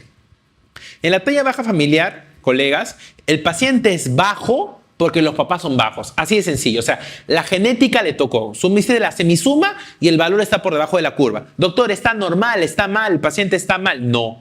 Ya he dicho que los percentiles no sirven para clasificar normalidad. ¿Estamos de acuerdo? El paciente tiene talla baja porque los pacientes son de talla, por los papás son de talla baja. Entonces, lo normal, lo raro sería que el paciente sea una talla normal alta. Por lo tanto, la talla baja familiar, ¿qué cosa es? Es una talla baja en la cual el papá o los papás tienen antecedentes de tener, ¿qué cosa? Talla corta. Como el paciente tiene talla baja familiar, no importa los años que pase, el paciente va a terminar, ¿qué cosa? Teniendo una talla baja. Y al pasar esto, la edad que va a tener el paciente va en coexistencia con la edad que tiene sus huesitos. Porque conforme el paciente tiene 7 o 8 años, el huesito también tiene 7 o 8 años. El problema es que el paciente va a ser bajo porque los papás son bajos. ¿Me dejo entender? Entonces aquí la edad ósea es casi igual a la edad cronológica. Quiere decir que el hueso está madurando al mismo tiempo que la edad que tiene el paciente. En cambio, en el retraso constitucional de crecimiento, miren ustedes la curva, el paciente está por debajo del percentil 3, ¿ya? Pero hoy, ¿qué pasó acá? En la pubertad ocurre, ¿qué cosa? Una recuperación y se va hacia el percentil 50. Mire, está por debajo y se subió al percentil 50. El retraso constitucional de crecimiento, a diferencia de la talla baja familiar, no tiene papás con talla corta. Son papás que tienen antecedentes de retraso constitucional de crecimiento. Sí, pueden haber demorado en crecer también, pero no son talla corta. El paciente al final no se va a quedar con talla corta, porque al final va a recuperar. ¿Estamos de acuerdo? ¿Listo? Y en tercer lugar, el retraso constitucional de crecimiento siempre se asocia a una recuperación que no ocurre hasta que ocurre la pubertad. Cuando ocurre la pubertad y entran las hormonas sexuales con la GH, como tienen todo ese cartílago que no se está cerrando, porque todavía no, el paciente está todavía, tiene un retraso en su desarrollo, comienza a haber un crecimiento explosivo. Entonces, como el paciente tiene un retraso constitucional de crecimiento, el paciente tiene 7, 8, 9, 10 años, pero sus huesitos están en 5, en 6 o en 7 años. Entonces, como los huesos están más jóvenes, cuando arranque la pubertad y aparezcan las hormonas sexuales con la GH, todo ese huesito que está más joven va a recibir ese impulso y va a crecer. Entonces, aquí la edad ósea es menor a la edad cronológica. Por lo tanto, ¿cuál es el criterio clínico, el criterio laboratorial, el examen imagenológico que nos va a permitir diferenciar uno del otro? La famosa, así es, la famosa edad ósea. Y la edad ósea tiene que valorarse a través de los criterios radiográficos, ¿no? Y esto va a determinarse, depende. Si es un paciente menor a 2 años o si es un paciente mayor a 2 años. Si es menor a 2 años, usa el famoso método de Bilbao. ¿Y qué es el método de Bilbao? Es una radiografía que se hace en el talón izquierdo. En el talón izquierdo se toma una radiografía y se comparan los huesitos. ¿Por qué no el de la mano? Porque casi no tiene ningún huesecito. ¿Qué vas a comparar? El de año y 6 meses es muy parecido al de 2 años. No se puede comparar. En cambio, cuando es más de 2 años, se toma así de la mano no dominante, que por convención es la mano izquierda. Doctor, ¿por qué no la derecha? Porque todos los atlas se hicieron con la mano izquierda. Por eso. Y se van comparando los huesos. Para comparar los huesos existen 2 métodos. Existe el método de GIP y el método de Tanner-Whitehouse 2 o TW2. El GIP lo que hace, ¿qué cosa? Te pone el atlas de un niño de 2, de 3, de 4, de 5, 6 años, varón o mujer, los huesecitos, y tú vas viendo a qué figura más se parece. Se parece más al 2, se parece más al 3, 2 y medio en general. En cambio, el Tanner-Whitehouse, ¿qué cosa es? Huesecillo por huesecillo le va colocando un puntaje de acuerdo a una escala y luego se hace una suma. Y esa suma te bota a qué edad corresponde al final en una tabla. Por lo tanto, ¿cuál creen que es más exacto? ¿El GIP o el TW2? El TW2. ¿Me dejo entender? Pero es clave. ¿Listo? La edad ósea se acelera en la pubertad. ¿Estamos de acuerdo? Ok. Entonces, veamos aquí. En los sujetos sanos, como consecuencia del ritmo de maduración, ¿no? Presentan durante la infancia, ¿no? un retraso propiamente dicho de su talla, de la ganancia de la talla, ¿no? Y un desarrollo generalmente puberal tardío, retraso constitucional de crecimiento. Son pacientes que recuperan su talla en la pubertad y generalmente tienen antecedente del papá que ha demorado en crecer. El retraso constitucional de crecimiento es más frecuente en los varones que en las mujeres. ¿Estamos de acuerdo? Y al final el paciente se adquiere una talla que está relacionado a su acorde de contexto familiar, que es una talla normal, ¿no? Entonces los pacientes nacen con un peso y longitud normal porque no tienen nada que ver con una deficiencia de IGF-1 y IGF-3. Entre el primer y cuarto año de vida desaceleran un poquito su crecimiento y en la pubertad lo normalizan. En cambio, la talla baja familiar es un grupo de individuos con talla baja en los cuales el problema es que las familias son de talla baja. Por lo tanto, no hay nada que hacer. Así nacieron y no hay forma de cambiarlo. Entonces, estos pacientes entre el primer y cuarto año de vida desaceleran su ritmo de crecimiento. ¿Por qué? Por el encarrilamiento genético, que les dije, la genética comienza a jugar ahí su partido. Pero el problema es que a diferencia del retraso constitucional de crecimiento, estos nunca van a recuperar porque su huesito está creciendo de la mano de su edad. Muy bien, entonces acá tenemos una diferencia. En la talla baja familiar, los papás son de talla baja, 1 o 2, ¿ya? Existe una teoría que es en relación a que la talla está influenciada de los papás y de los abuelos. La que generalmente da mayor, digamos, fuerza para la talla es la abuela paterna, dicen también, pero principalmente es por los papás. El retraso constitucional de crecimiento está determinado principalmente, los pacientes tienen una talla normal. En los papás, la talla baja familiar es normal porque el problema no es que hubo un retraso, nada, los papás son bajos, porque sí son bajos. En cambio, el retraso constitucional de crecimiento ha habido un retraso en la pubertad. No ha habido un retraso en la pubertad y por eso se ven más bajos de lo normal. Esos son los casos de colegio. Ustedes recordarán, siempre hay en el salón algún amigo que fue el más bajo y como que en cuarto o quinto se disparó y comenzó a crecer y se volvió más delgado. Es un retraso constitucional de crecimiento típico. En los dos, la longitud al nacer es normal, porque acá no tiene nada que ver la IGF-1 y el GH. Ellos tienen hormona de crecimiento, tienen perfil tiroideo normal. El problema solamente tiene que ver con un contexto de adaptación. En los primeros 2 años, el crecimiento va a ser normal, en talla baja familiar, tienen buena velocidad de crecimiento. ¿Por qué? Porque son pacientes que no tienen problema. El problema son que son bajos, nada más, y que van a estar por debajo del percentil. Pero el retraso constitucional de crecimiento se da de manera más lenta. La edad en la talla baja familiar es normal y el retraso constitucional de crecimiento de la pubertad es retrasada. Cuando el paciente es menor a 4 años, decimos que como máximo la diferencia debe ser 12 meses. Si el paciente está entre 4 y 12 años, la diferencia como máximo debe ser 18 meses. Y si el paciente pasa a los 12 años, la diferencia como máximo debe ser 2 años. Si pasa este rango, decimos que hay un retraso de la edad ósea como la cronológica. No vayan a tener un paciente de 8 años y su edad ósea sale 7 años y medio, retraso. No, tiene que haber esa diferencia por lo menos. Y la talla final, lógicamente, la talla baja familiar será baja porque es la talla de los papás, pero la del retraso constitucional será normal, ¿no?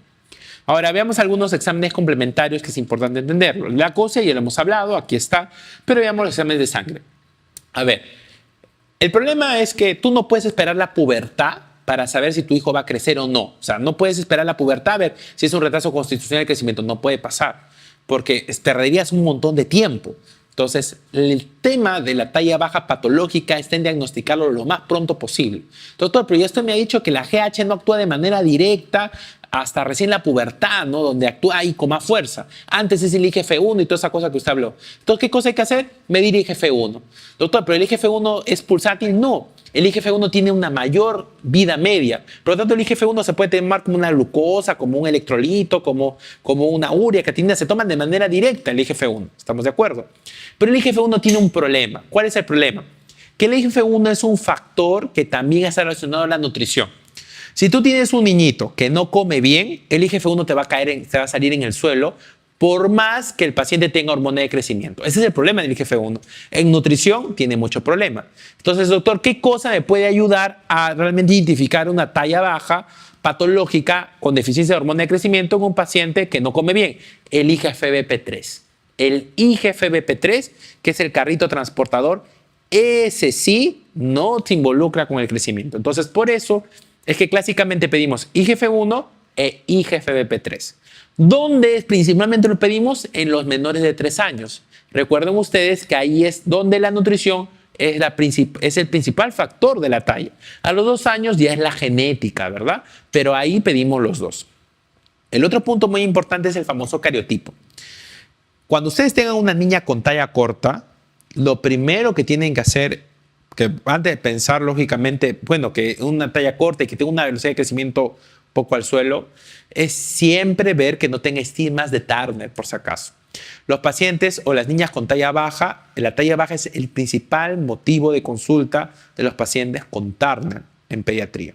¿Ya? Entonces, los pacientes pueden ser una Turner clásica, así que la ves así entrando al consultorio identificas, como también pueden ser mosaicos, por si acaso. Doctor, ¿y las Turner qué pasa? Solamente las vemos y ahí quedó, se les puede dar hormona de crecimiento para garantizar una recuperación de la talla.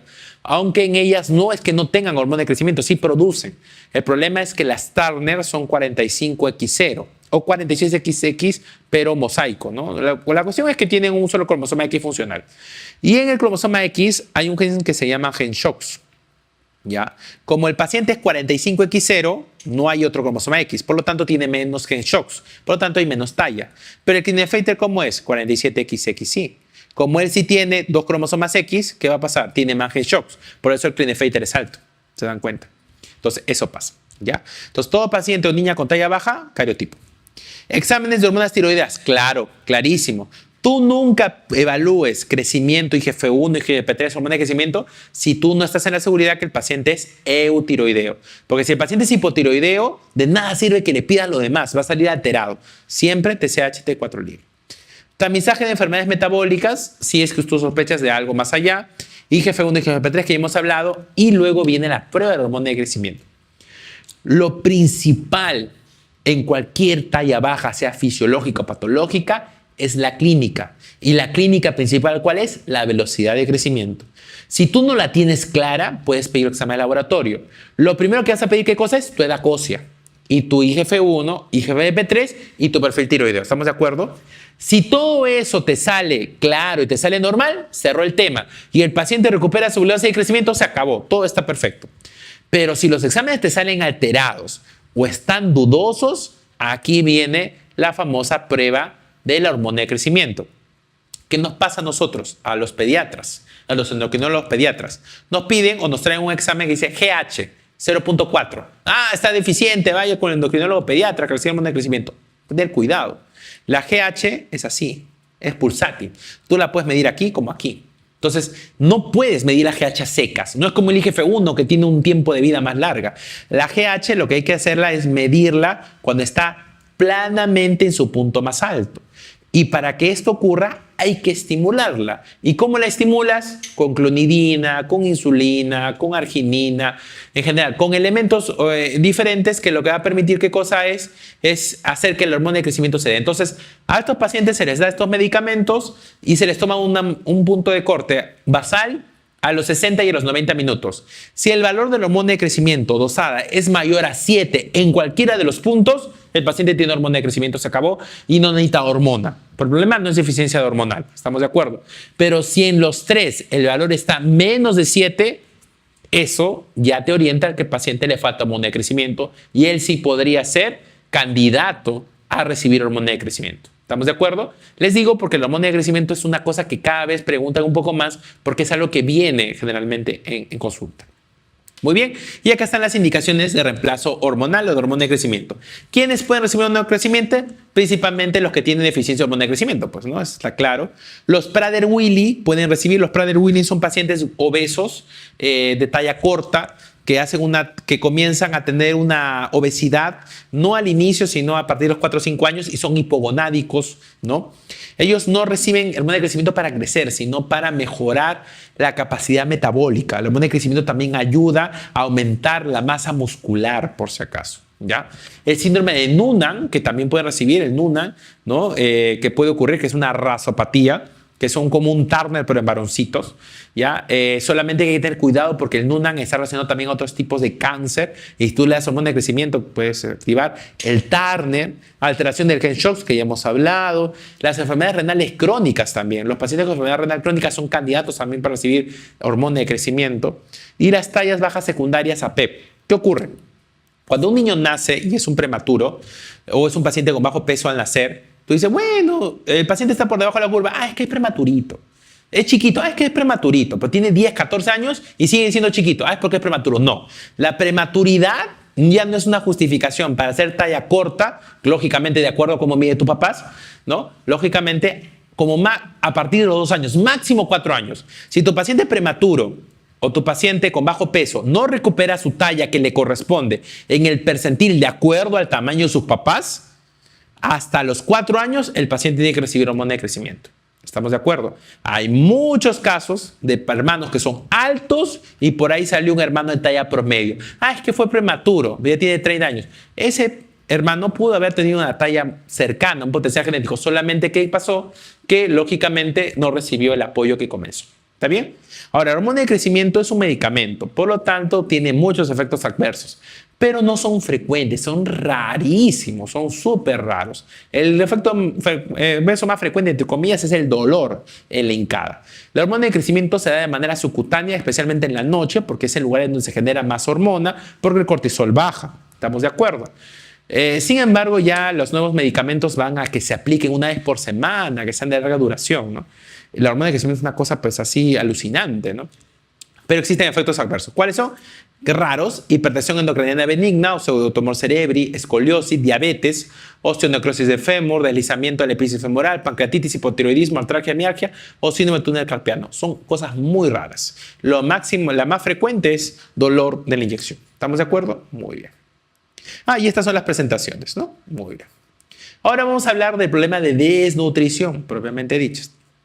En desnutrición, el problema, y vamos a entrar en una introducción aquí, es que ya hemos dicho que la desnutrición se va a dar, ¿qué cosa? Por el desbalance, ¿no?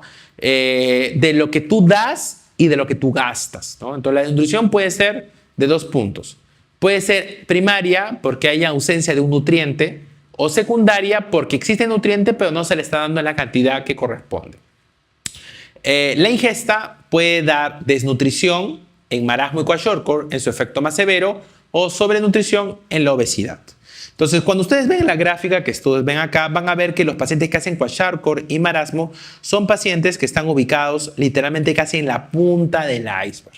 Para que tú veas un paciente con kwashiorkor y marasmo es porque todo lo que está abajo se pasó y el paciente ya está literalmente en un estado de catabolismo pleno.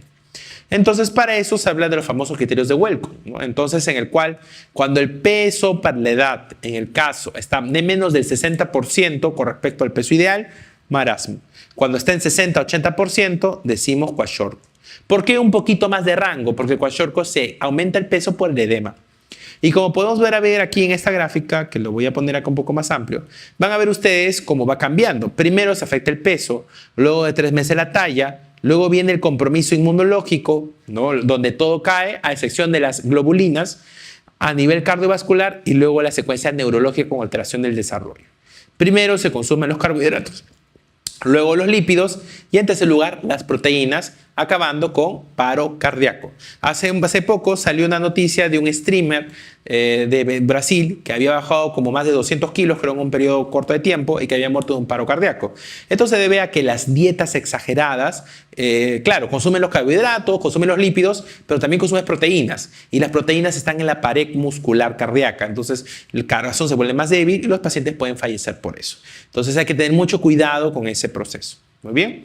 Entonces, vamos a hablar clásicamente de los cuadros de nutrición severa. Miren, vamos a resumir este cuadro de manera clásica. Cuando tengan marasmo y kwashiorkor, hay cosas que no son negociables y hay cosas que se pueden contar en uno y en el otro. Más frecuente en un lado que otro, es verdad. Pero hay cosas que no son negociables. Lo no negociable es que cuando hay edema, tú piensas en kwashiorkor. Es lo primero. O sea, no es negociable que tú marques kwashiorkor o que tú dejes de marcar kwashiorkor y que la palabra esté edema ahí. O sea, edema, kwashiorkor. El otro término no negociable es que en marasmo te hablen de la cara semiana. La cara semiana es del monito, todo arrugado, pegadito. La cara en luna o la cara abotagada es del kwashiorkor, la cara hinchadita. Son los términos no negociables, ¿estamos de acuerdo? Todo lo demás, manéjalo como tú veas de manera conveniente. El retraso de crecimiento va a estar en ambos porque están desnutridos. La emaciación es la reducción del 40% con respecto al peso basal. En el caso del kwashiorkor, puede haber emaciación, pero más frecuentes que ocurren en el marasmo. ¿Por qué? Porque el kwashiorkor no es que gane peso, sino que el peso se confunde por el edema que presenta. ¿Me dejo entender? Entonces da la sensación que el kwashiorkor tiene más peso que el marasmo, pero ese peso es por todo el líquido que se está extravasando. ¿Me das cuenta? En cambio, en el marasmo, el paciente tiene una disminución principalmente, ¿qué cosa? Del tejido celular subcutáneo. El edema, kwashiorkor. No hay cambio en eso. Los cambios mentales, los cambios en el cabello, perdón, son más comunes en el kwashiorkor, pero en el marasmo puede haber cabello ralo o pajoso. Los cambios mentales son más comunes en el kwashiorkor, principalmente en el contexto de la demencia de la famosa pelagra. ¿Listo? Más común en la demencia, considerándose como la pelagra la principal deficiencia vitamínica que acompaña al kwashiorkor.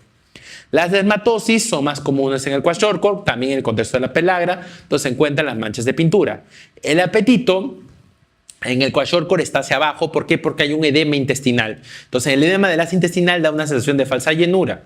En cambio, y otra cosa es que el kwashiorkor no tiene una disminución de la ingesta total, sino tiene una disminución de la ingesta principalmente proteica. O sea, un kwashiorkor puede estar comiendo carbohidratos y grasas, pero no consume proteínas y hace kwashiorkor. En cambio, un marasmo no consume nada de calorías. ¿Está bien? Por eso el apetito del marasmo es mayor. En el caso de la anemia, en el kwashiorkor es mucho más grave porque al disminuir proteínas, la hemoglobina es una proteína. Y en el marasmo está presente, pero pues menos grave que en el caso del kwashiorkor. La grasa subcutánea en el marasmo está ausente, totalmente ausente. ¿Por qué? Porque como el paciente no come ni grasa, ni proteína, ni carbohidratos, ni proteínas, tiene que conseguir de cualquier lugar para conseguir la energía. En el kwashiorkor, principalmente, más que requerir grasa, lo que necesita, ¿qué cosa es? Proteína. Por eso hay una disminución principalmente de la capacidad muscular más que de la grasa. El rostro del marasmo es una cara de mono, semiados, ¿no? En cambio, el kwashiorkor es edematoso.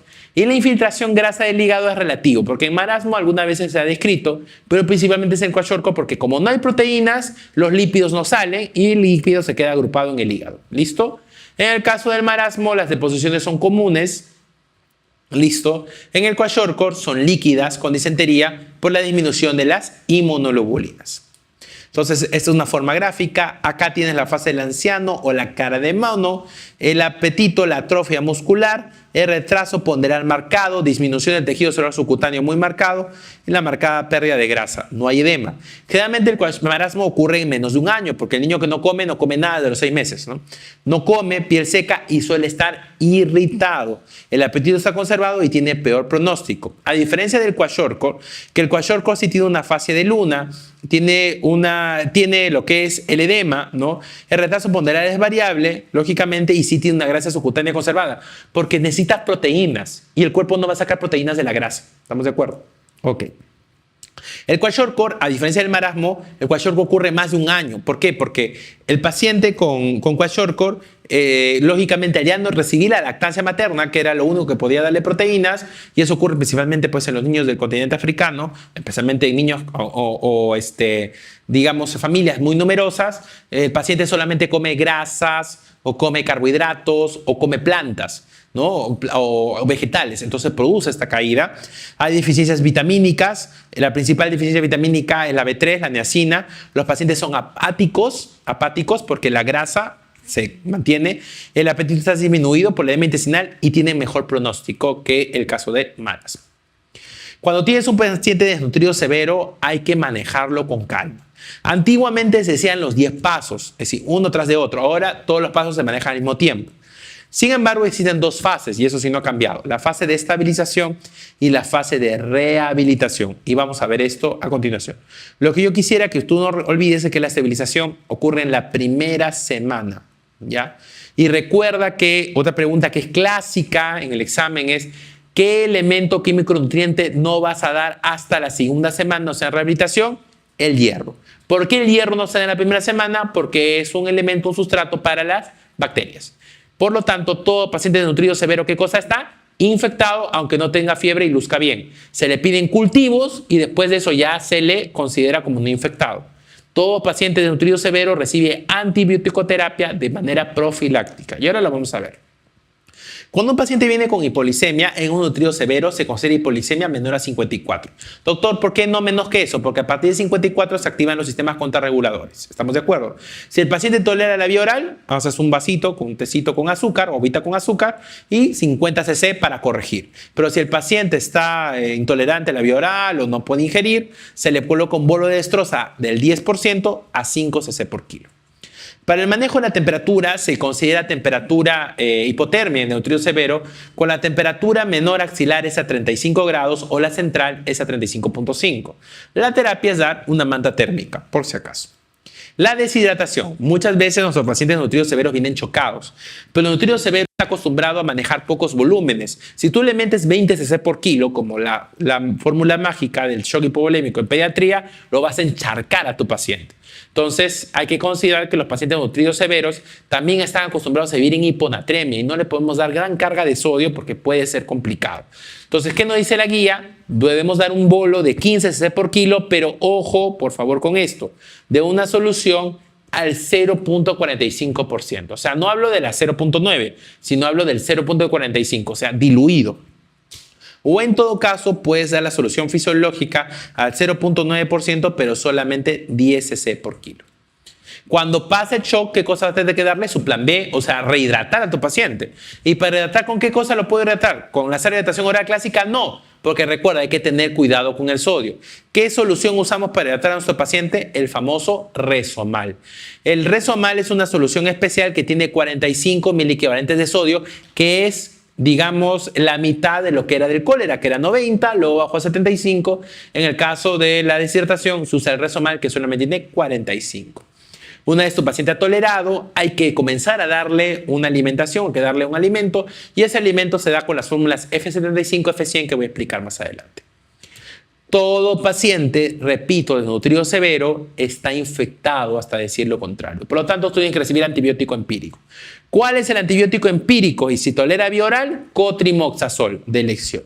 Si el paciente está con complicaciones, póngase shock, hipotermia, insuficiencia respiratoria, no tolera vía oral, está chocado, se le da un manejo como una sesión natal con ampicilina y gentamicina. ¿Estamos de acuerdo? Si este paciente no mejora, se puede dar cloranfenicol, y si el paciente no mejora y se sospecha de causa abdominal, se puede agregar clindamicina o metronidazol. ¿Listo? En el caso que el paciente, lógicamente, salga los cultivos negativos, se suspende el antibiótico. ¿Estamos de acuerdo? Pero todo paciente debe recibir antibiótico-terapia. Los micronutrientes. Todos los pacientes con nutrición severa deben recibir de bolo vitamina A. ¿Cómo es la vitamina A? La vitamina A es como una especie de globito que ustedes habrán visto en los otros periféricos, se le coloca al paciente. Se da una sobrecarga de 50.000 unidades y se da un bolo de ácido fólico, por lo menos 8 pastillas el primer día, durante el primer y segundo día, y luego se va bajando la dosis hasta 1 gramo. El hierro no se mete hasta la segunda semana. ¿Estamos de acuerdo? Ok. Luego viene alimentación prudente. ¿Qué es alimentación prudente? Ya tú has tratado el shock, estás nutriendo a tu paciente y dice, ya, muy bien, ya lo estabilizamos todo, que coma. No le puedes dar de comer de frente un churrasco, un bife, un pollo, soluciones hipercalóricas. ¿Por qué? Porque el paciente está acostumbrado a vivir sin comida. Si tú le das mucha comida, el paciente va a decir, oye, ¿qué está pasando? Tengo mucho. ¿Qué hormona es la que permite guardar todo lo que como? La insulina. Entonces, ¿qué cosa va a pasar el paciente con la gran cantidad de comida que tiene? Va a ser un hiperinsulinismo. ¿Y qué cosa va a guardar? Va a guardar todos los nutrientes. ¿Y cuál va a ser el elemento que va a guardar en demasía? El fósforo. Entonces, ¿qué cosa va a pasar? El paciente hace una hipofosfatemia severa que lo puede llevar a la muerte. ¿Eso qué se llama? Síndrome de realimentación. El síndrome de realimentación es la complicación a mediano plazo que ocurre en el tratamiento de la desnutrición severa cuando al paciente se le da una carga supercalórica de arranque. Entonces, doctor, ¿cuál es la solución? Darlo de forma progresiva. Te hablé de la fórmula F75, F100. ¿Qué significa eso? Hay fórmulas F25, F50, F35. ¿Qué dice? En 100 cc hay 25 kilocalorías. La fórmula de F50 dice, en 100 cc hay 50. En la F75, en 100 cc hay 75 calorías. En la F100 hay 100 kilocalorías. Entonces, se va dando poquito a poquito hasta que el paciente llegue a una cantidad de kilocalorías óptimas. Y, doctor, ¿y cómo yo sé qué kilocalorías óptimas debe ser el paciente? Bueno, trabajas en relación al peso a través de la fórmula del Holiday-Segar. Muy bien, este es el famoso síndrome de realimentación y creo que la gráfica es clara. ¿Qué va a pasar? El paciente hace un cuadro de hipofosfatemia.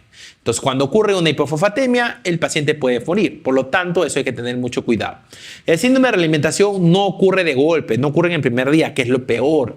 El síndrome de realimentación ocurre en el tercer día dentro de la realimentación. En el tercer día, el 10º día, generalmente en la semana. Si ya pasa ese tiempo, el paciente no va a hacer síndrome de realimentación. ¿Estamos de acuerdo? Y característica fundamental, ¿qué cosa es? Fósforo bajo. Si en un caso clínico te dice un paciente de nutrición severa, hace cuadro de hipofosfatemia, ¿cuál es el diagnóstico? Síndrome de realimentación. Así acabó. Si el paciente se le da gran cantidad calórica, es un nutrición severo, ¿qué cosa esperas encontrar en una semana? Hipofosfatemia. ¿Estamos de acuerdo? Listo. Muy bien. Doctor, ¿y la mortalidad en el primeras 48 horas? Retraso del tratamiento. No corregiste la glucemia, no corregiste la temperatura, no lo boleaste bien, muerte.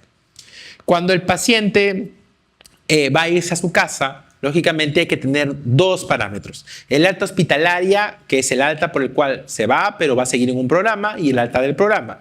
El alta hospitalaria es cuando el paciente tiene un aumento sucesivo de 5 gramos kilo por día por 3 días. Lógicamente, y tolera la vía oral.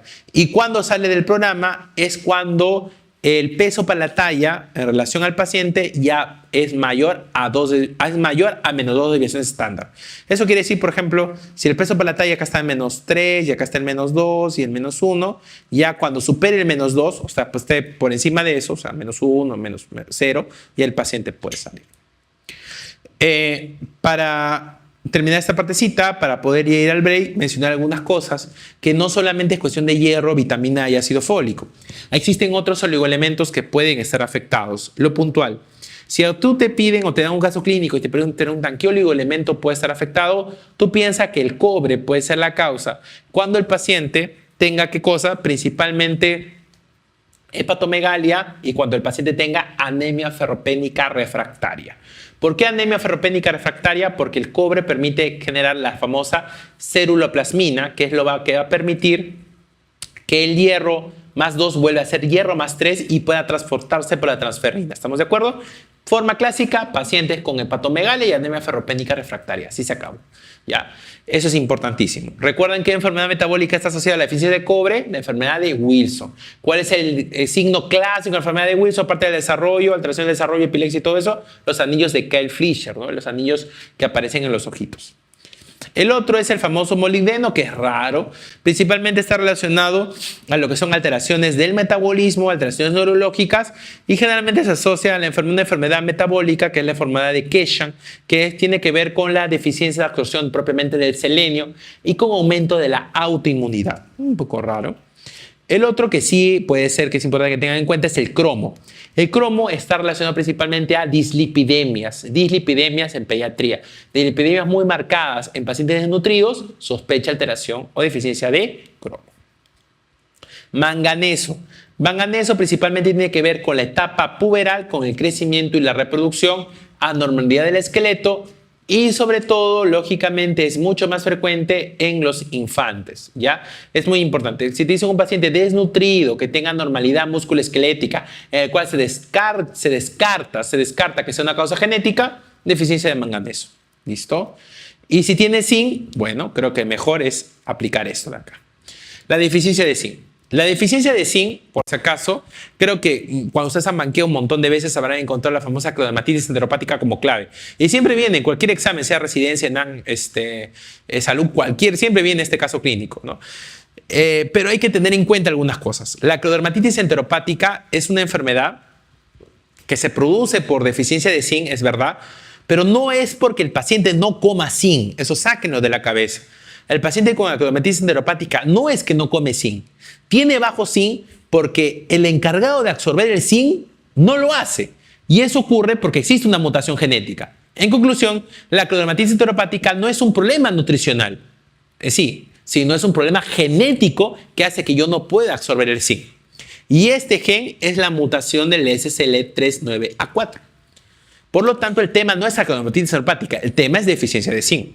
Las causas secundarias es una causa primaria porque es genética, y la causa secundaria es que lógicamente tú no le estás dando nada de zinc. Otras causas secundarias, fibrosis quística, anemia por células falciformes, celulitis ulcerosa, Crohn en general. Características clínicas clásicas, las lesiones acrales, que son las lesiones ampollosas que aparecen a nivel de las zonas periorificiales, tanto del oído, de la boca, de la nariz, la alopecia y la diarrea crónica. ¿Estamos de acuerdo? La clínica es variada, puede haber cataratas, degeneración retiniana, atrofia óptica. Interesante también la xeroftalmia, también que puede ocurrir como ocurre en la deficiencia de vitamina A, disgeusia, anosmia, infertilidad y ceguera nocturna. Tiene mucha clínica asociada a la vitamina A. Y laboratorialmente, pues dosa zinc. Si el zinc está en el suelo, pues deficiencia de zinc. Pero el zinc es muy difícil de dosar. Entonces, ¿qué marcador laboratorial indirecto nos ayuda a identificar deficiencia de zinc? La fosfatasa alcalina. Hay casos de pacientes con deficiencia de zinc que tienen fosfatasa alcalina de 0. Fosfatasa alcalina de 0. O sea, la fosfatasa alcalina es un marcador laboratorial de deficiencia de zinc. Fosfatasa alcalina hasta de 0 hemos encontrado pacientes con deficiencia de zinc. ¿Y el tratamiento cuál sería? Darle zinc. Si el problema es secundario, es decir, el paciente tiene la capacidad de absorber el zinc, pero no lo come, hay que darle una dosis de 1 a 2 miligramos por kilo por día de gomitas de zinc con zinc y se acabó. Sulfato de zinc y se acabó. Pero si el paciente tiene un problema primario, que es decir, no tiene ese gen que permite la absorción, hay que darle el zinc de 3 miligramos por lo menos a kilo por día. ¿Listo? Ahora, estas mutaciones pueden ser totales o pueden ser parciales. Es decir, puede ser que la absorción se dé, pero de manera muy poca. Entonces, dándole mayor cantidad, garantizas que se pueda suprimir. Si las mutaciones son totales, a veces son incompatibles con la vida. Muy bien, vamos a pasar con este último cuadro para ir al break, que son las deficiencias vitamínicas. Y lo pongo aquí porque les preguntan, ¿ya? Entonces, vamos con la vitamina A. La vitamina A está relacionada al transretinol, que es el marcador muy temprano de desnutrición y tiene funciones. Aparte de la visión, garantiza ¿qué cosa? La metaplasia, la diferenciación de los tejidos. ¿Ya? La metaplasia que se dé de una manera ordenada, que los epitelios se mantengan de característica especializada. Y el otro que es un buen sistema de resistencia a la infección. Por lo tanto, ¿qué va a pasar si el paciente tiene deficiencia de vitamina A? Ceguera nocturna, xeroftalmia y ceguera, porque no hay transretinol. Metaplasia escamosa, o sea, la metaplasia ya no sigue un orden, sino solamente siempre es inflamatorio. Y en tercer lugar, vulnerabilidad a infecciones. ¿Qué infección está asociada principalmente a deficiencia de vitamina A? Sarampión, sarampión, sarampión. ¿Listo? Muy bien. Recuerden ustedes que alguna otra cosa que les pueden mencionar acá son las famosas manchas de Bitot, que también es característico de la deficiencia de vitamina A. Dicho sea de paso, siempre me gusta aprovechar esto para mencionar 3 manchas o 3 lesiones oculares que pueden venir. Las manchas de Bitot, deficiencia de vitamina A, los nódulos de Lynch, que están en la neurofibromatosis tipo 1, las manchas de Burschfeld con B grande, que está en el síndrome de Down, no lógicamente, y las lesiones de llama de fuego que puede aparecer en la citomegalovirosis ocular. La otra enfermedad es que sea la deficiencia de vitamina D. ¿Qué hace la vitamina D? La vitamina D facilita la absorción del calcio y fósforo a través de la PTH. Cuando el paciente no tiene todavía, el paciente está en crecimiento, el problema es el cartílago. Entonces, ¿qué cosa va a ocurrir aquí? Raquitismo. Pero si el paciente ya cerró su cartílago, va a ocurrir ¿qué cosa? Osteomalacia. La vitamina D tiene que ver con el metabolismo del calcio fósforo y el crecimiento, principalmente dicho. ¿Listo? La vitamina E es un antioxidante que su principal función es eliminar radicales libres, pero cuando está disminuido con la E de degeneración espinocerebelosa puede generar ese problema. Y la vitamina K, su principal función es actuar como cofactor de las proteínas 2, 9, 7 y 10. Y de la proteína C y S. Y al estar disminuida, ¿qué cosa puede producir? Diátesis hemorrágica. En las vitaminas hidrosolubles tenemos la vitamina B1, la tiamina, que lo que va a permitir es el problema de descarboxilación. En la tiamina están los nombres raros. ¿Cuáles son los nombres raros? Beriberi, Korsakoff, Wernicke. ¿Estamos de acuerdo? En la vitamina B2, la riboflavina, principalmente está asociada en deficiencia a los problemas periorales. Por ejemplo, queilosis, estomatitis, glositis, dermatitis, principalmente eso. La niacina tiene que ver con cosas con la N de NAT, ¿no? Tiene que ver con la NAC y la NAC-fosfato. Tiene que ver con la famosa pelagra o la antipelagroide, como le llaman. Y la pelagra son las famosas 3Ds: demencia, dermatitis y diarrea. La vitamina B6 o piridoxina lo que permite es evitar que se produzca una inflamación del nervio óptico, del nervio en general, perdón, del nervio periférico, y lógicamente lo principal con ellos es la neuropatía periférica. Por eso la piridoxina se da con medicamentos como el methotrexate o la isoniazida en el medicamento ATV para evitar esto. La vitamina B12, o llamado también hidroxicobalamina, porque cobalto es el centro, está relacionado ¿qué cosa? Con la síntesis de folato y la síntesis de ADN. Si no hay vitamina B12, no se puede producir la formación del ADN, todo se acumula en la cromatina y ¿qué vamos a tener? Macrocitosis. Por eso es que la anemia es megaloblástica en la vitamina B12. Y no solamente eso, sino también podemos tener afectación del sistema nervioso. La vitamina C, que tiene que ver con las relaciones de hidroxilación, en su disminución puede generar escorbuto y alteración de la curación del tejido. Folato, el fomato o el famoso B9, está encargado también puede ser la anemia megaloblástica, pero hay una diferencia entre la vitamina B12 y el folato. La vitamina B12 puede formarse o actúa a nivel mitocondrial y citoplasmático. El folato solamente actúa a nivel citoplasmático, no a nivel mitocondrial. Por lo tanto, si tú quisieras diferenciar una anemia megaloblástica entre una vitamina B12 y folato, tendrías que medir succinil-CoA para diferenciar una de la otra. A nivel clínico, te dicen que la vitamina B12 está relacionada principalmente con los síntomas neurológicos más degenerativos. En cambio, la vitamina D9 con síntomas neurológicos mucho más leves o sin signos. Los otros, como el ácido pantoténico, que es la B5 o la biotina, son cofactores de carboxilación. La biotina está asociada a patologías tiroideas. Muy bien, vamos a hacer una pequeña pausa acá y regresamos en unos minutos para continuar con la segunda parte de crecimiento y desarrollo.